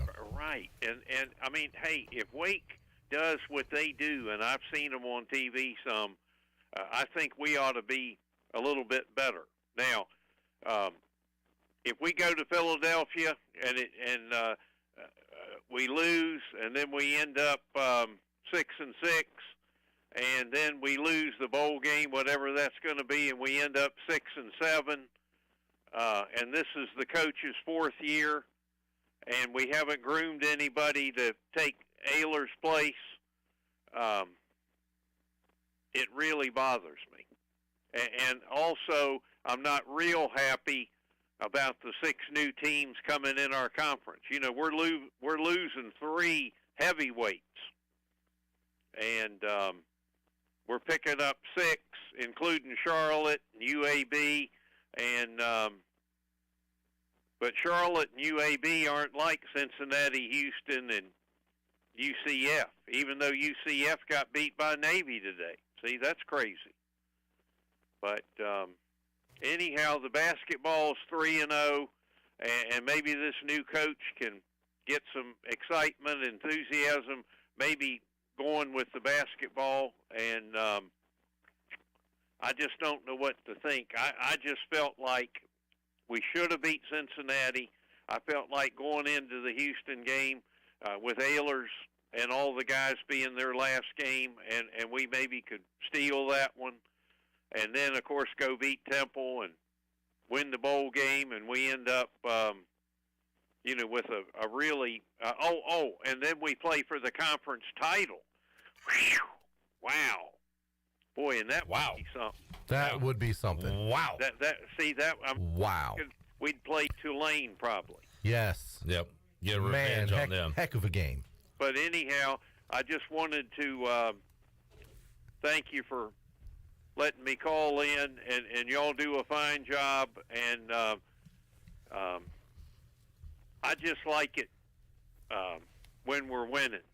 Yeah, well. And like we had Sugar Shane quarterbacking, and he had some fabulous receivers, and we were blowing people out, and we were putting 70 on the Tar Heels in Chapel Hill and in Greenville back-to-back. And, of course, also I want to get them Tar Heels and them Wolfpackers down here on a regular basis as well. So, well, if we get North Carolina and NC State and Duke and Wake Forest down here, then we're in the ACC. Hey, well, I don't know about being in the ACC because, hey, you think about this. All right. Lay it on me. Cincinnati, UCF, and Houston are leaving our conference. Yeah. And the 6 new people that are coming in, I'm not very happy about them. I know. You're worried about it. You're perturbed. Can you name them again? I'm worried about that our American Athletic Conference is going to be watered down, and it's going to look like Conference USA or the Big South. Yeah. And I went to undergraduate at Campbell. We played Campbell this year, and see, I don't like that, though. I didn't even know my old alma mater had football. But anyhow, somebody's got to do a better job on this schedule. Somebody on this end's got to do a better job. No, keep him going. I don't think he's done yet. Mike, anything else to wrap it up, man? No. Hey, I appreciate you letting me say a few things. Just a few, yeah. I'm trying to stay focused. I just hope we don't go 6 and 7. I would be really depressed if we did. And then, if for some reason we did, what's it going to look like going forward? And what's the look, man? Hey, look, you're thinking too negative, Pirate Mike. How about we beat Temple, win a bowl game? We got a winning record. We got 8 wins. Think about it that way. Hey, I'll take that. Yeah. Yeah. I've got to think more like y'all think down there. To be a little more positive, Mike. Yeah. Well, I'm trying to hang in there, and you are hanging in tough. Yeah. Okay. You are hanging in. Hey, you. I couldn't believe the crowd. Mike, we got to go, man. We got callers on hold. We got to run, man. Hey, let me let you go. Thank you. Hey, all right. Thanks, Mike. Okay. Good call. Have a good Thanksgiving. Bye. Hey, happy Thanksgiving, Mike. Hey, Troy, I did want to say that I was glad that Keith Mitchell and C.J. Harris were back on the field today. Yeah, and we're going to need them if we're going to beat Ohio State in the bowl game. Yes. The callers have been awesome tonight. Mm-hmm. Let's keep it rolling with Emory in Greenville. Hello, Emory. Emory, you are on the clock, literally. Emory? Emory hung up. All right, let's try Jeff in Greenville. Emery got tired of hanging on. Hello, Jeff. Jeff? Pirate Mike. We lost everybody. Dang it, Mike. But stay positive, Mike. Don't let this get you down. Stay up. I love how he said, "Hey, let me let you go." Let me. Hey, let me let you go. Let me let you go. Like we called him. Yeah, let me let you go. Pirate Mike. Hey, Clip, stop talking. Let me let you go. He's trying to stay focused. I'm trying to stay While he had 18 different topics. Hey, and how about that damn crowd the today? crowd, man. I kind of wanted to keep it going, but like we got to leave eventually. JR is in Haymarket, Virginia. Hey, JR. Hey, so the Pirates are down 21 at halftime, and I'm thinking, no problem. We just need Mike Schwartz to get in there and give the halftime speech, but that didn't happen. But what also didn't happen was any defensive adjustments. I don't get it when Dell and Golden are getting open on every route by 3 to 5 yards. Why don't we play press coverage ever? I mean, Malik is definitely well suited to play some press coverage and stop. I know that Dell was playing H receiver, so he was off the line of scrimmage, and he was getting a good start. But still, slow him down. Don't let him make his breaks at full speed. It was ridiculous watching that happen time after time after time. So, and also, Billy, you were right about them throwing the ball at will, because they came out there, the first 14 plays, 13 were passes, and why not? Because they knew. Yeah, and if you look at the final stats, they ran the ball a bunch, but if you look at it they ran the ball late in the game when the game was already in hand. So the stats in that area are going to be a little bit misstrued. They threw the ball a ton in the first half, and they took advantage of that. They hardly ran in the first half. They only ran when they were up big and wanted to salt away the game. Exactly. And it killed me to lose back-to-back games to my two least favorite coaches. Yeah. AC. Good point. That is a good point. I mean, I wanted to talk about Dana Holgerson so much today, and I got nothing to say. He smacked us all in the face. He did, and he did exactly what a lot of other coaches, quite frankly, should have been doing against East Carolina.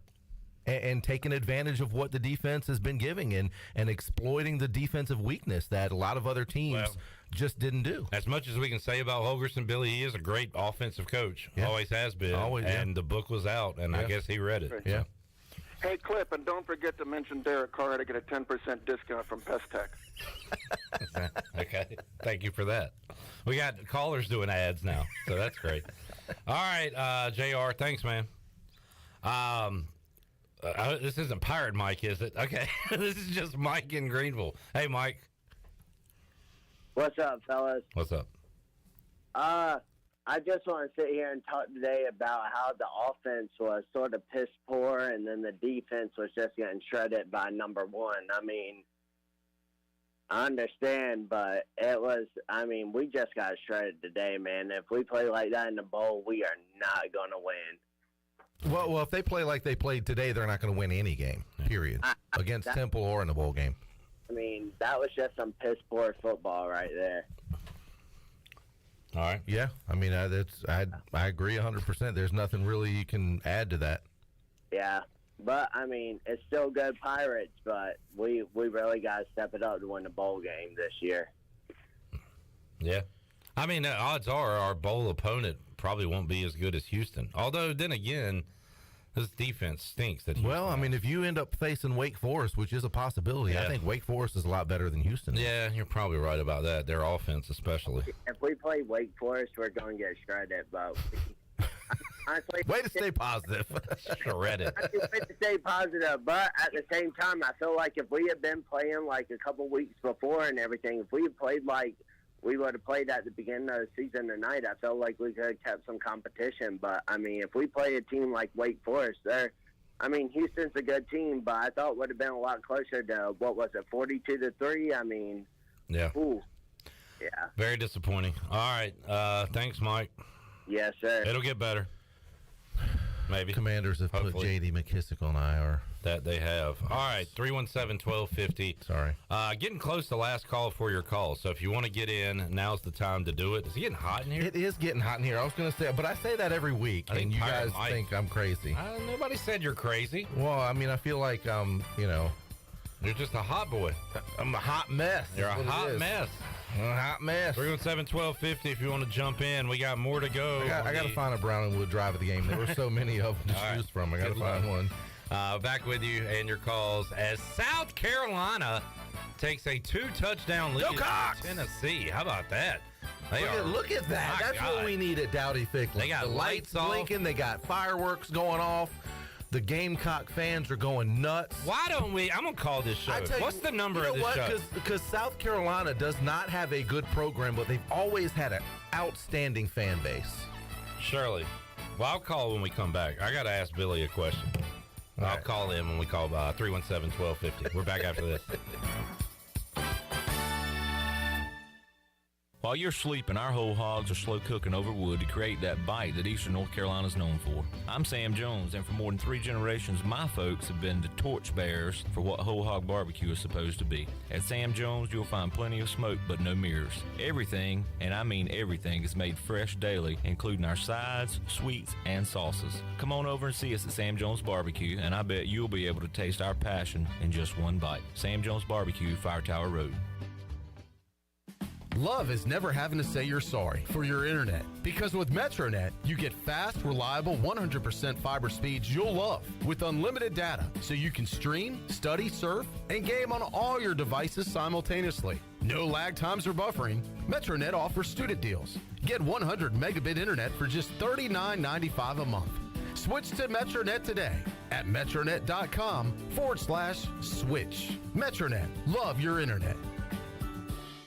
Do you need custom t-shirts, apparel, or promotional items for your business, organization, or event? Keep it local. Print it local with University Sportswear. University Sportswear ENC.com is your one-stop shop for all promotional products for your business. With over 1 million items to shop from, University Sportswear ENC.com offers high-quality products at prices to fit any budget. Visit University Sportswear ENC.com for contact information and to get shopping. University Sportswear ENC.com, the official sportswear provider of Pirate Radio.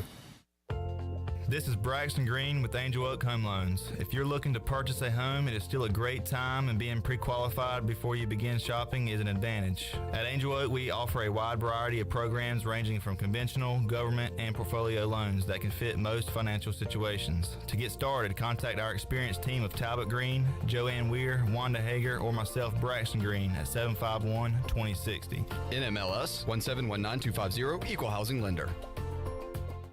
Ahoy there, mateys! It's Captain Jack Spare of R&R Tire Express, your local tire and wheel shop in Greenville, offering affordable, easy payment options for easy ownership, savvy? Our customers love our treasure of tires and wheels, easy payment options, and customer care package, too. To learn more about R&R, stop by 3920 US 264 or rnrtires.com.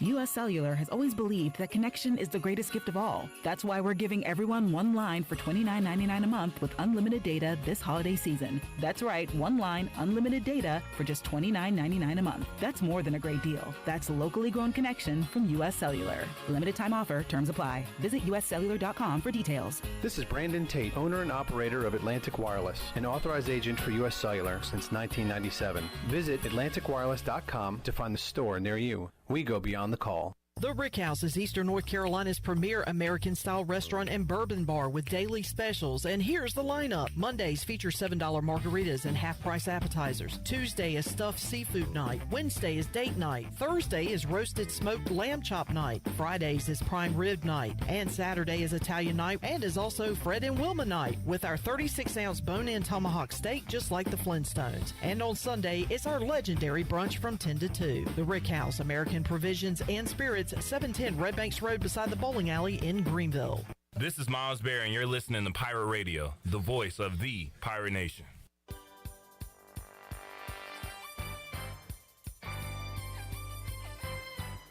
You're listening to the U.S. Cellular fifth quarter postgame call-in show.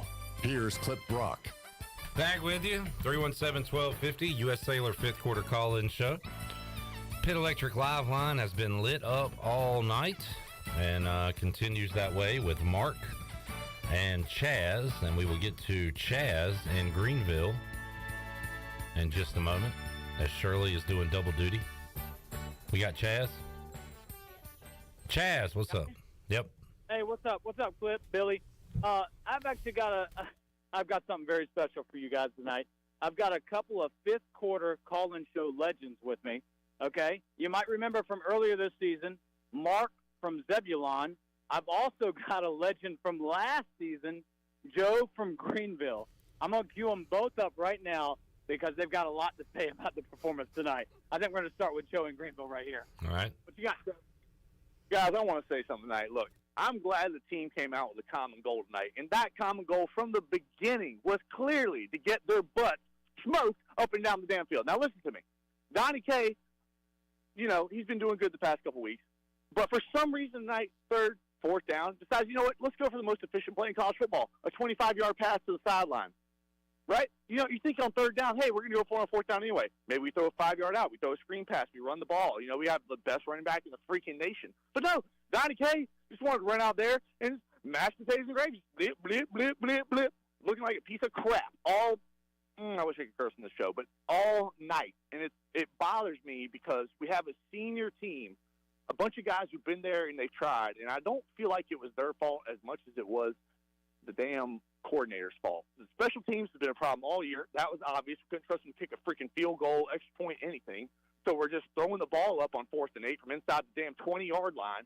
And then the play calling. I mean, how can you justify keeping the guy around for another year when the play calling is so inconsistent from game to damn game?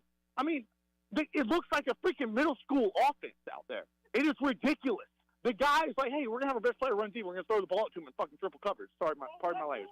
Ah, too bad. It was going so good until Too bad, too sad. The legend falls. That was 7 damn gaps guy, I believe, is who that was, but can't follow the rules, and we live in a society where there must be rules. There must be rules. Or we would just run, rampant. Yeah. All right, Mark is up in Charleston, South Carolina. Hey, Mark. Hey, guys. I just want to say tonight, obviously, we had a very unfortunate defensive game. I mean, Houston had 2 receivers with almost over 150 yards of receiving.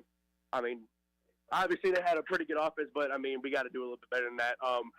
Tonight, the offense, I got to blame it on Donnie tonight. I mean, when you're calling 3rd and long and a little bit 3rd and medium inside handoffs, I mean, what can you really do about it? I mean, I'm not really going to blame the players for execution-wise, but, I mean, the play calling tonight was not there whatsoever. I remember one specific play towards the end zone where we threw kind of like a flea flickerish type play, and we kind of Holton kind of tossed it towards the middle to Keaton, and it just got immediately stuffed. I mean, it's just yeah, that was the Marlin gun. I know what you're talking about.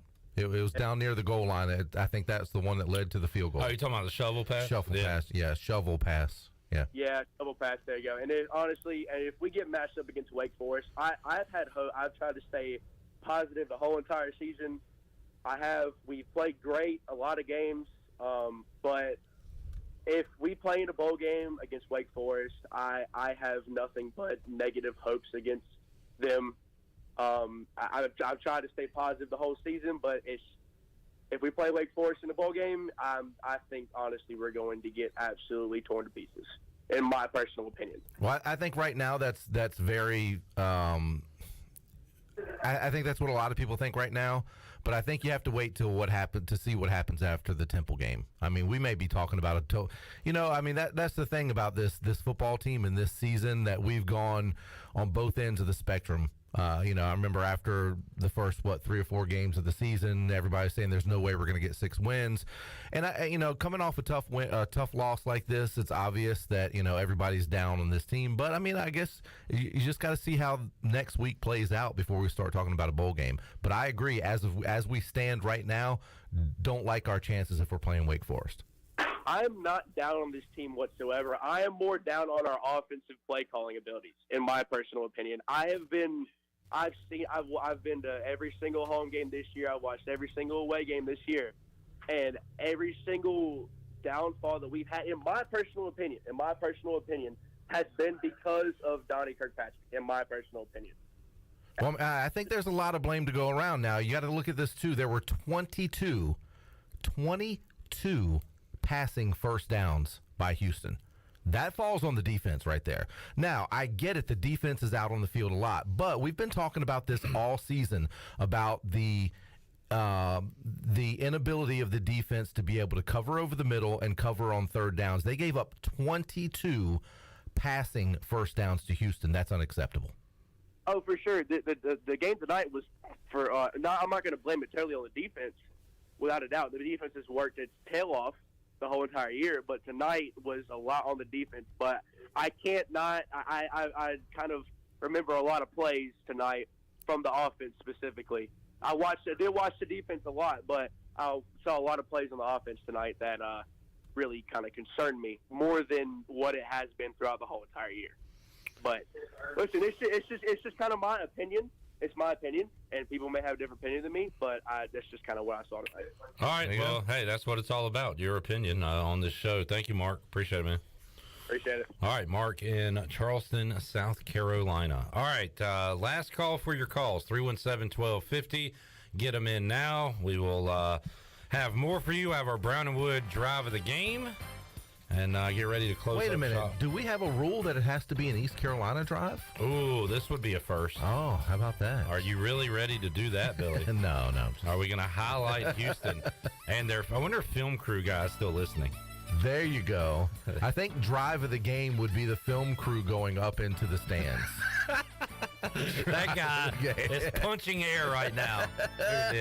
All right, we're back with more on the U.S. Sailor fifth quarter call-in show after this.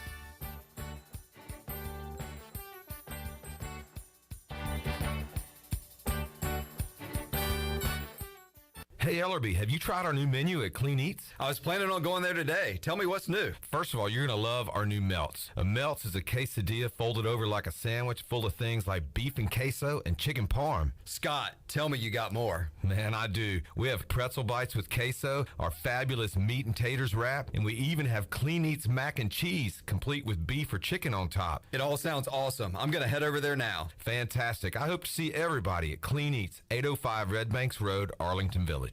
ASAP Party and Tent Rentals is your one-stop shop for weddings, anniversaries, corporate events, family reunions, birthday parties, or any celebration with friends and family. ASAP Party and Tent Rentals has the widest selection of tents, tables, chairs, linens, china, concession equipment, bounce rides, games, staging, wedding equipment, dance floors, and so much more. At ASAP Party and Tent Rentals, we help people get together. Call today at 756-7903. ASAP Party and Tent Rentals, locally owned and operated on Diamond Drive in Greenville near Agri Supply and Equipment Plus. North Carolina State Parks is proud to announce that they have partnered with the Hometown Strong program. Our visitor centers are now equipped with public Wi-Fi to help kids with school. Remote learning has become a critical public health measure in maintaining social distance and continuing to educate our young people. Take advantage of Wi-Fi and a hike at Goose Creek State Park or a day trip to the beach and access remote learning at Fort Megan State Park. For more information, visit hometownstrong.nc.gov. This is John Gavigan with the Gavigan Agency. Our top priority is doing what is best for our members. Whether you are buying a new vehicle, a new home, protecting your family with life insurance, or filing a claim, our agency will be there every step of the way. Our goal is to become a trusted advisor for you and your family for all of your personal and commercial insurance needs. Give us a call in Greenville at 756-1400 for a car, home, business, or life insurance quote today, and give us the opportunity to show you the benefits of doing business with someone who cares. Hi, I'm Annalie Newhoff. And I'm Rob Campbell. And we are with CopyPro. We have been locally owned and operated here in Eastern North Carolina for almost 50 years. CopyPro is the leader in office technology. Does your business struggle with keeping printing costs low or producing professional documents? Here at CopyPro, total customer satisfaction is our #1 priority. We have a variety of solutions to help reduce your printing expenses and make your business more productive. Call us today at 1-800-682-6558 or online at copypro.net. CopyPro, we are the professional office systems people. The convenience of Pitt Greenville Airport is waiting just outside your front door. Service is back, so you're connected to destinations worldwide through flights from American Airlines. Plan your next trip. Book your flights today at flypgv.com or aa.com. Avoid the long check-in lines and congestion at the big airports and fly local at PGV. Fast, convenient, and close to home, PGV has American Airline flights perfect for your next trip. Book today at aa.com. PGV, where the pirates fly. Winslow's is now Fifth Street Hardware Restaurant and Tap Room with a brand new look. Fifth Street Hardware also has a new menu and serving lunch and dinner every Tuesday through Sunday and brunch starting at 10:30 on Sundays. What else is new? Well, they have poker every Tuesday night, Trivia Wednesday with DJ Captain Morgan, and on Friday and Saturday nights they have live music open till 2 a.m. serving light appetizers all night long. New look, new name, same location on Fifth Street. Follow them on Facebook and Instagram for more specials. Fifth Street Hardware Restaurant and Tap Room. This is ECU Assistant Football Coach Roy Tesh, and you're listening to Pirate Radio, the voice of the Pirate Nation.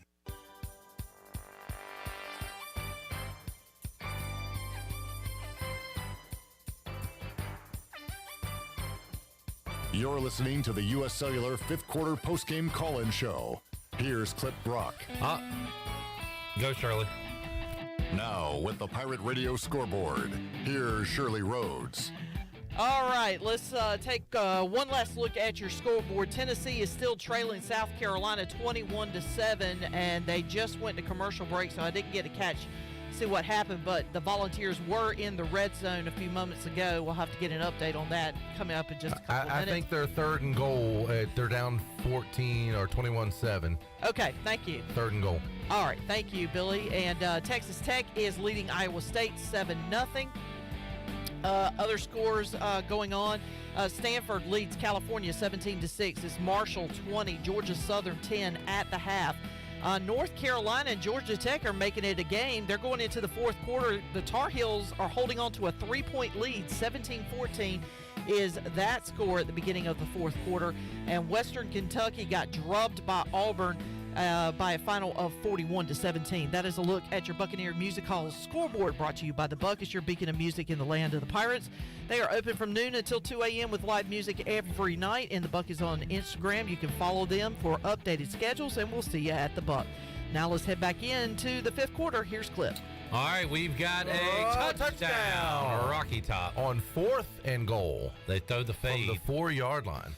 And they will kick an extra point to try to make it a 7-point game down in Columbia. All right. A great place to watch a game. I've seen many games there. This is an awesome place to watch a game. Let's get to our Brown and Wood drive of the game real quick. David and Joe, we'll get to you in just a second. Brown and Wood, serving the Pirate Nation in Eastern North Carolina since 1937. Brown and Wood, your number one dealership in Greenville. Brown and Wood on Greenville Boulevard, Greenville online, brownandwoodauto.com. One score, I feel like... what was Bob Euchre's character? Harry Doyle in Major League. Harry Doyle, yes. One score, one blank score.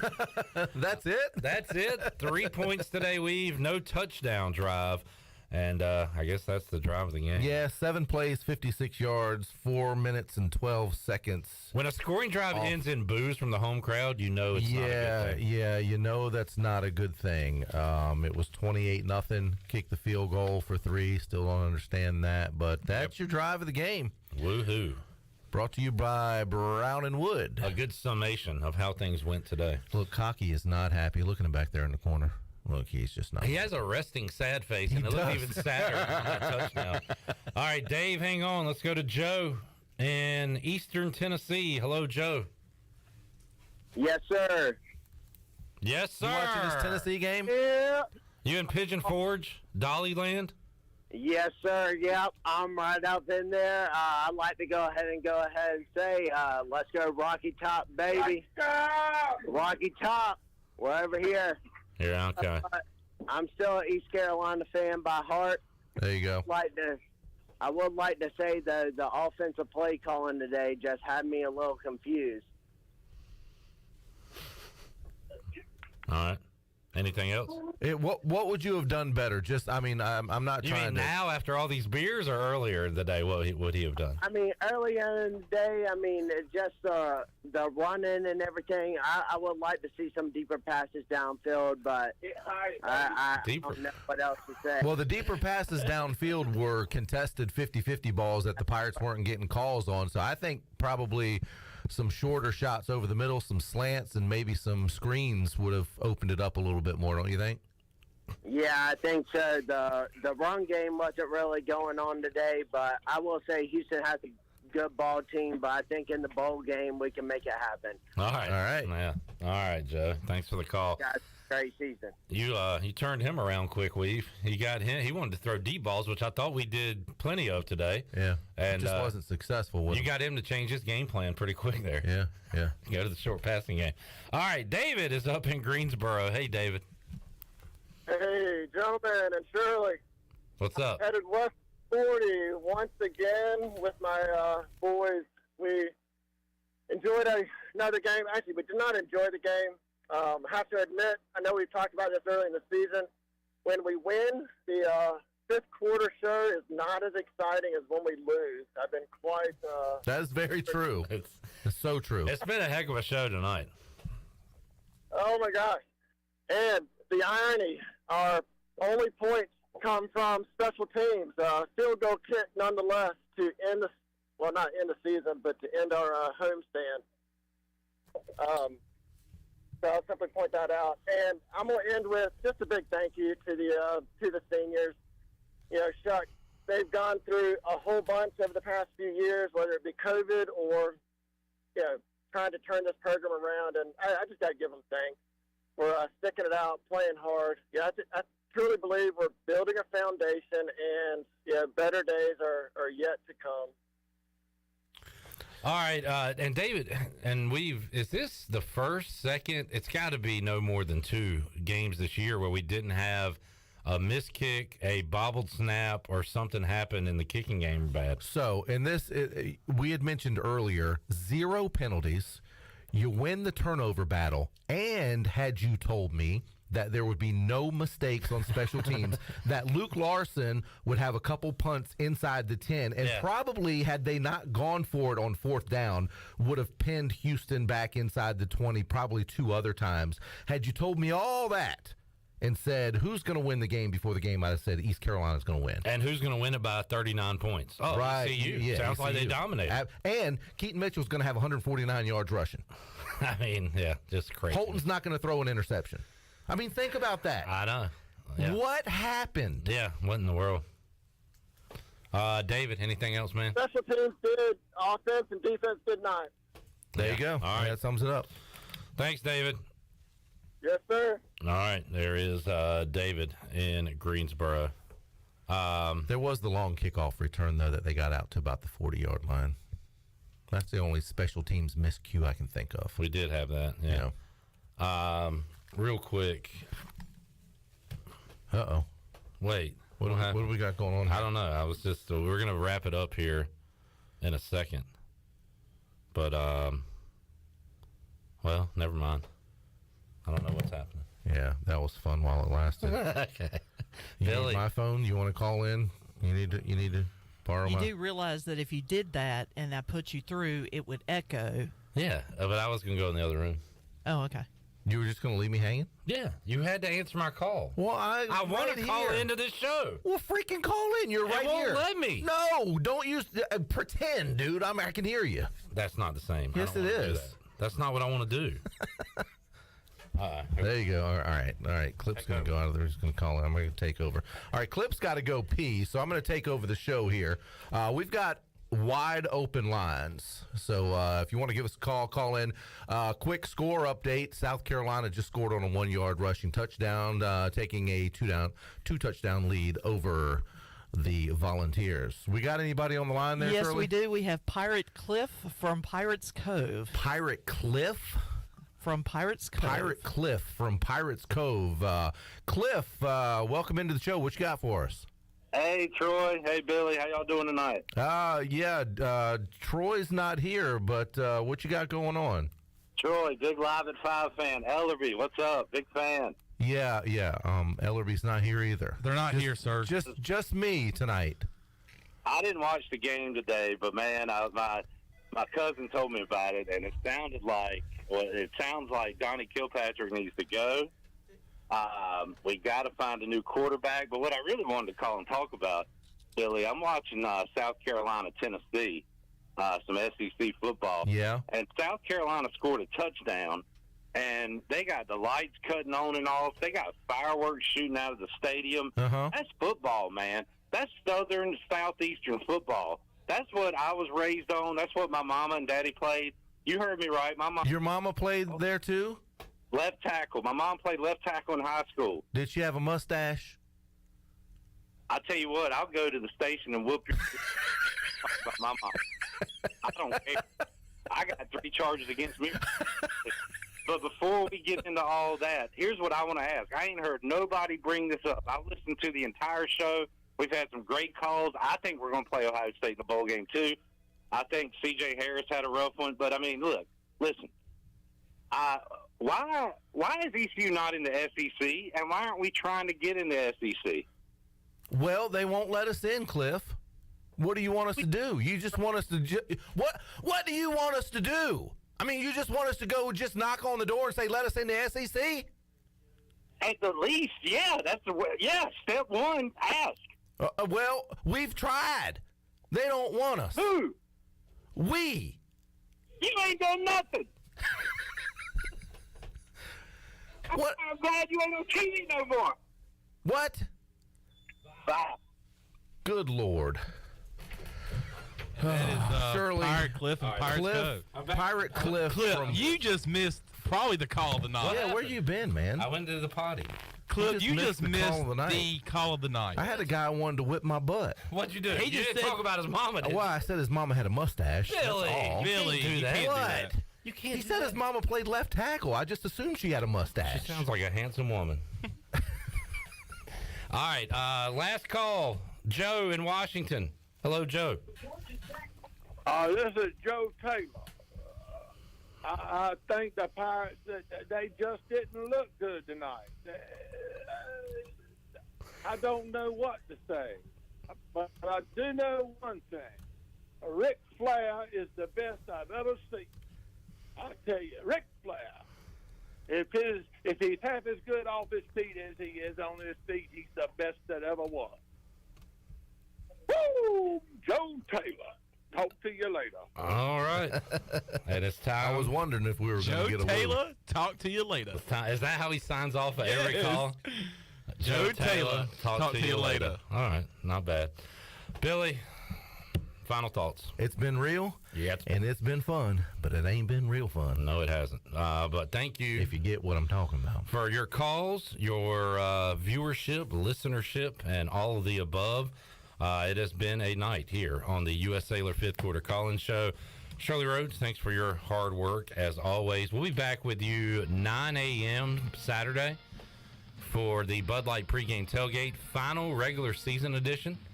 And we'll be back with you Saturday afternoon after ECU and Temple on the U.S. Sailor Fifth Quarter Call-In Show. Hey, happy Thanksgiving to you guys if I don't see you before then. Same to you, Billy.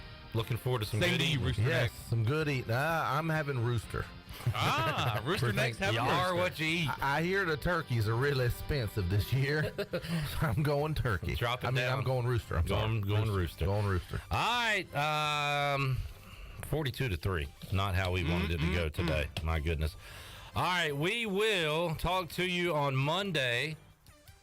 Oh, boy. We got the Players Lounge presented by Delcor. I might even tune in to listen to that. We'll hear what the players had to say. What went wrong? Are y'all going to tell Steve and I go to ask tough questions at the press conference? Maybe that was an issue today. I think that was the issue. We'll talk to him on Wednesday.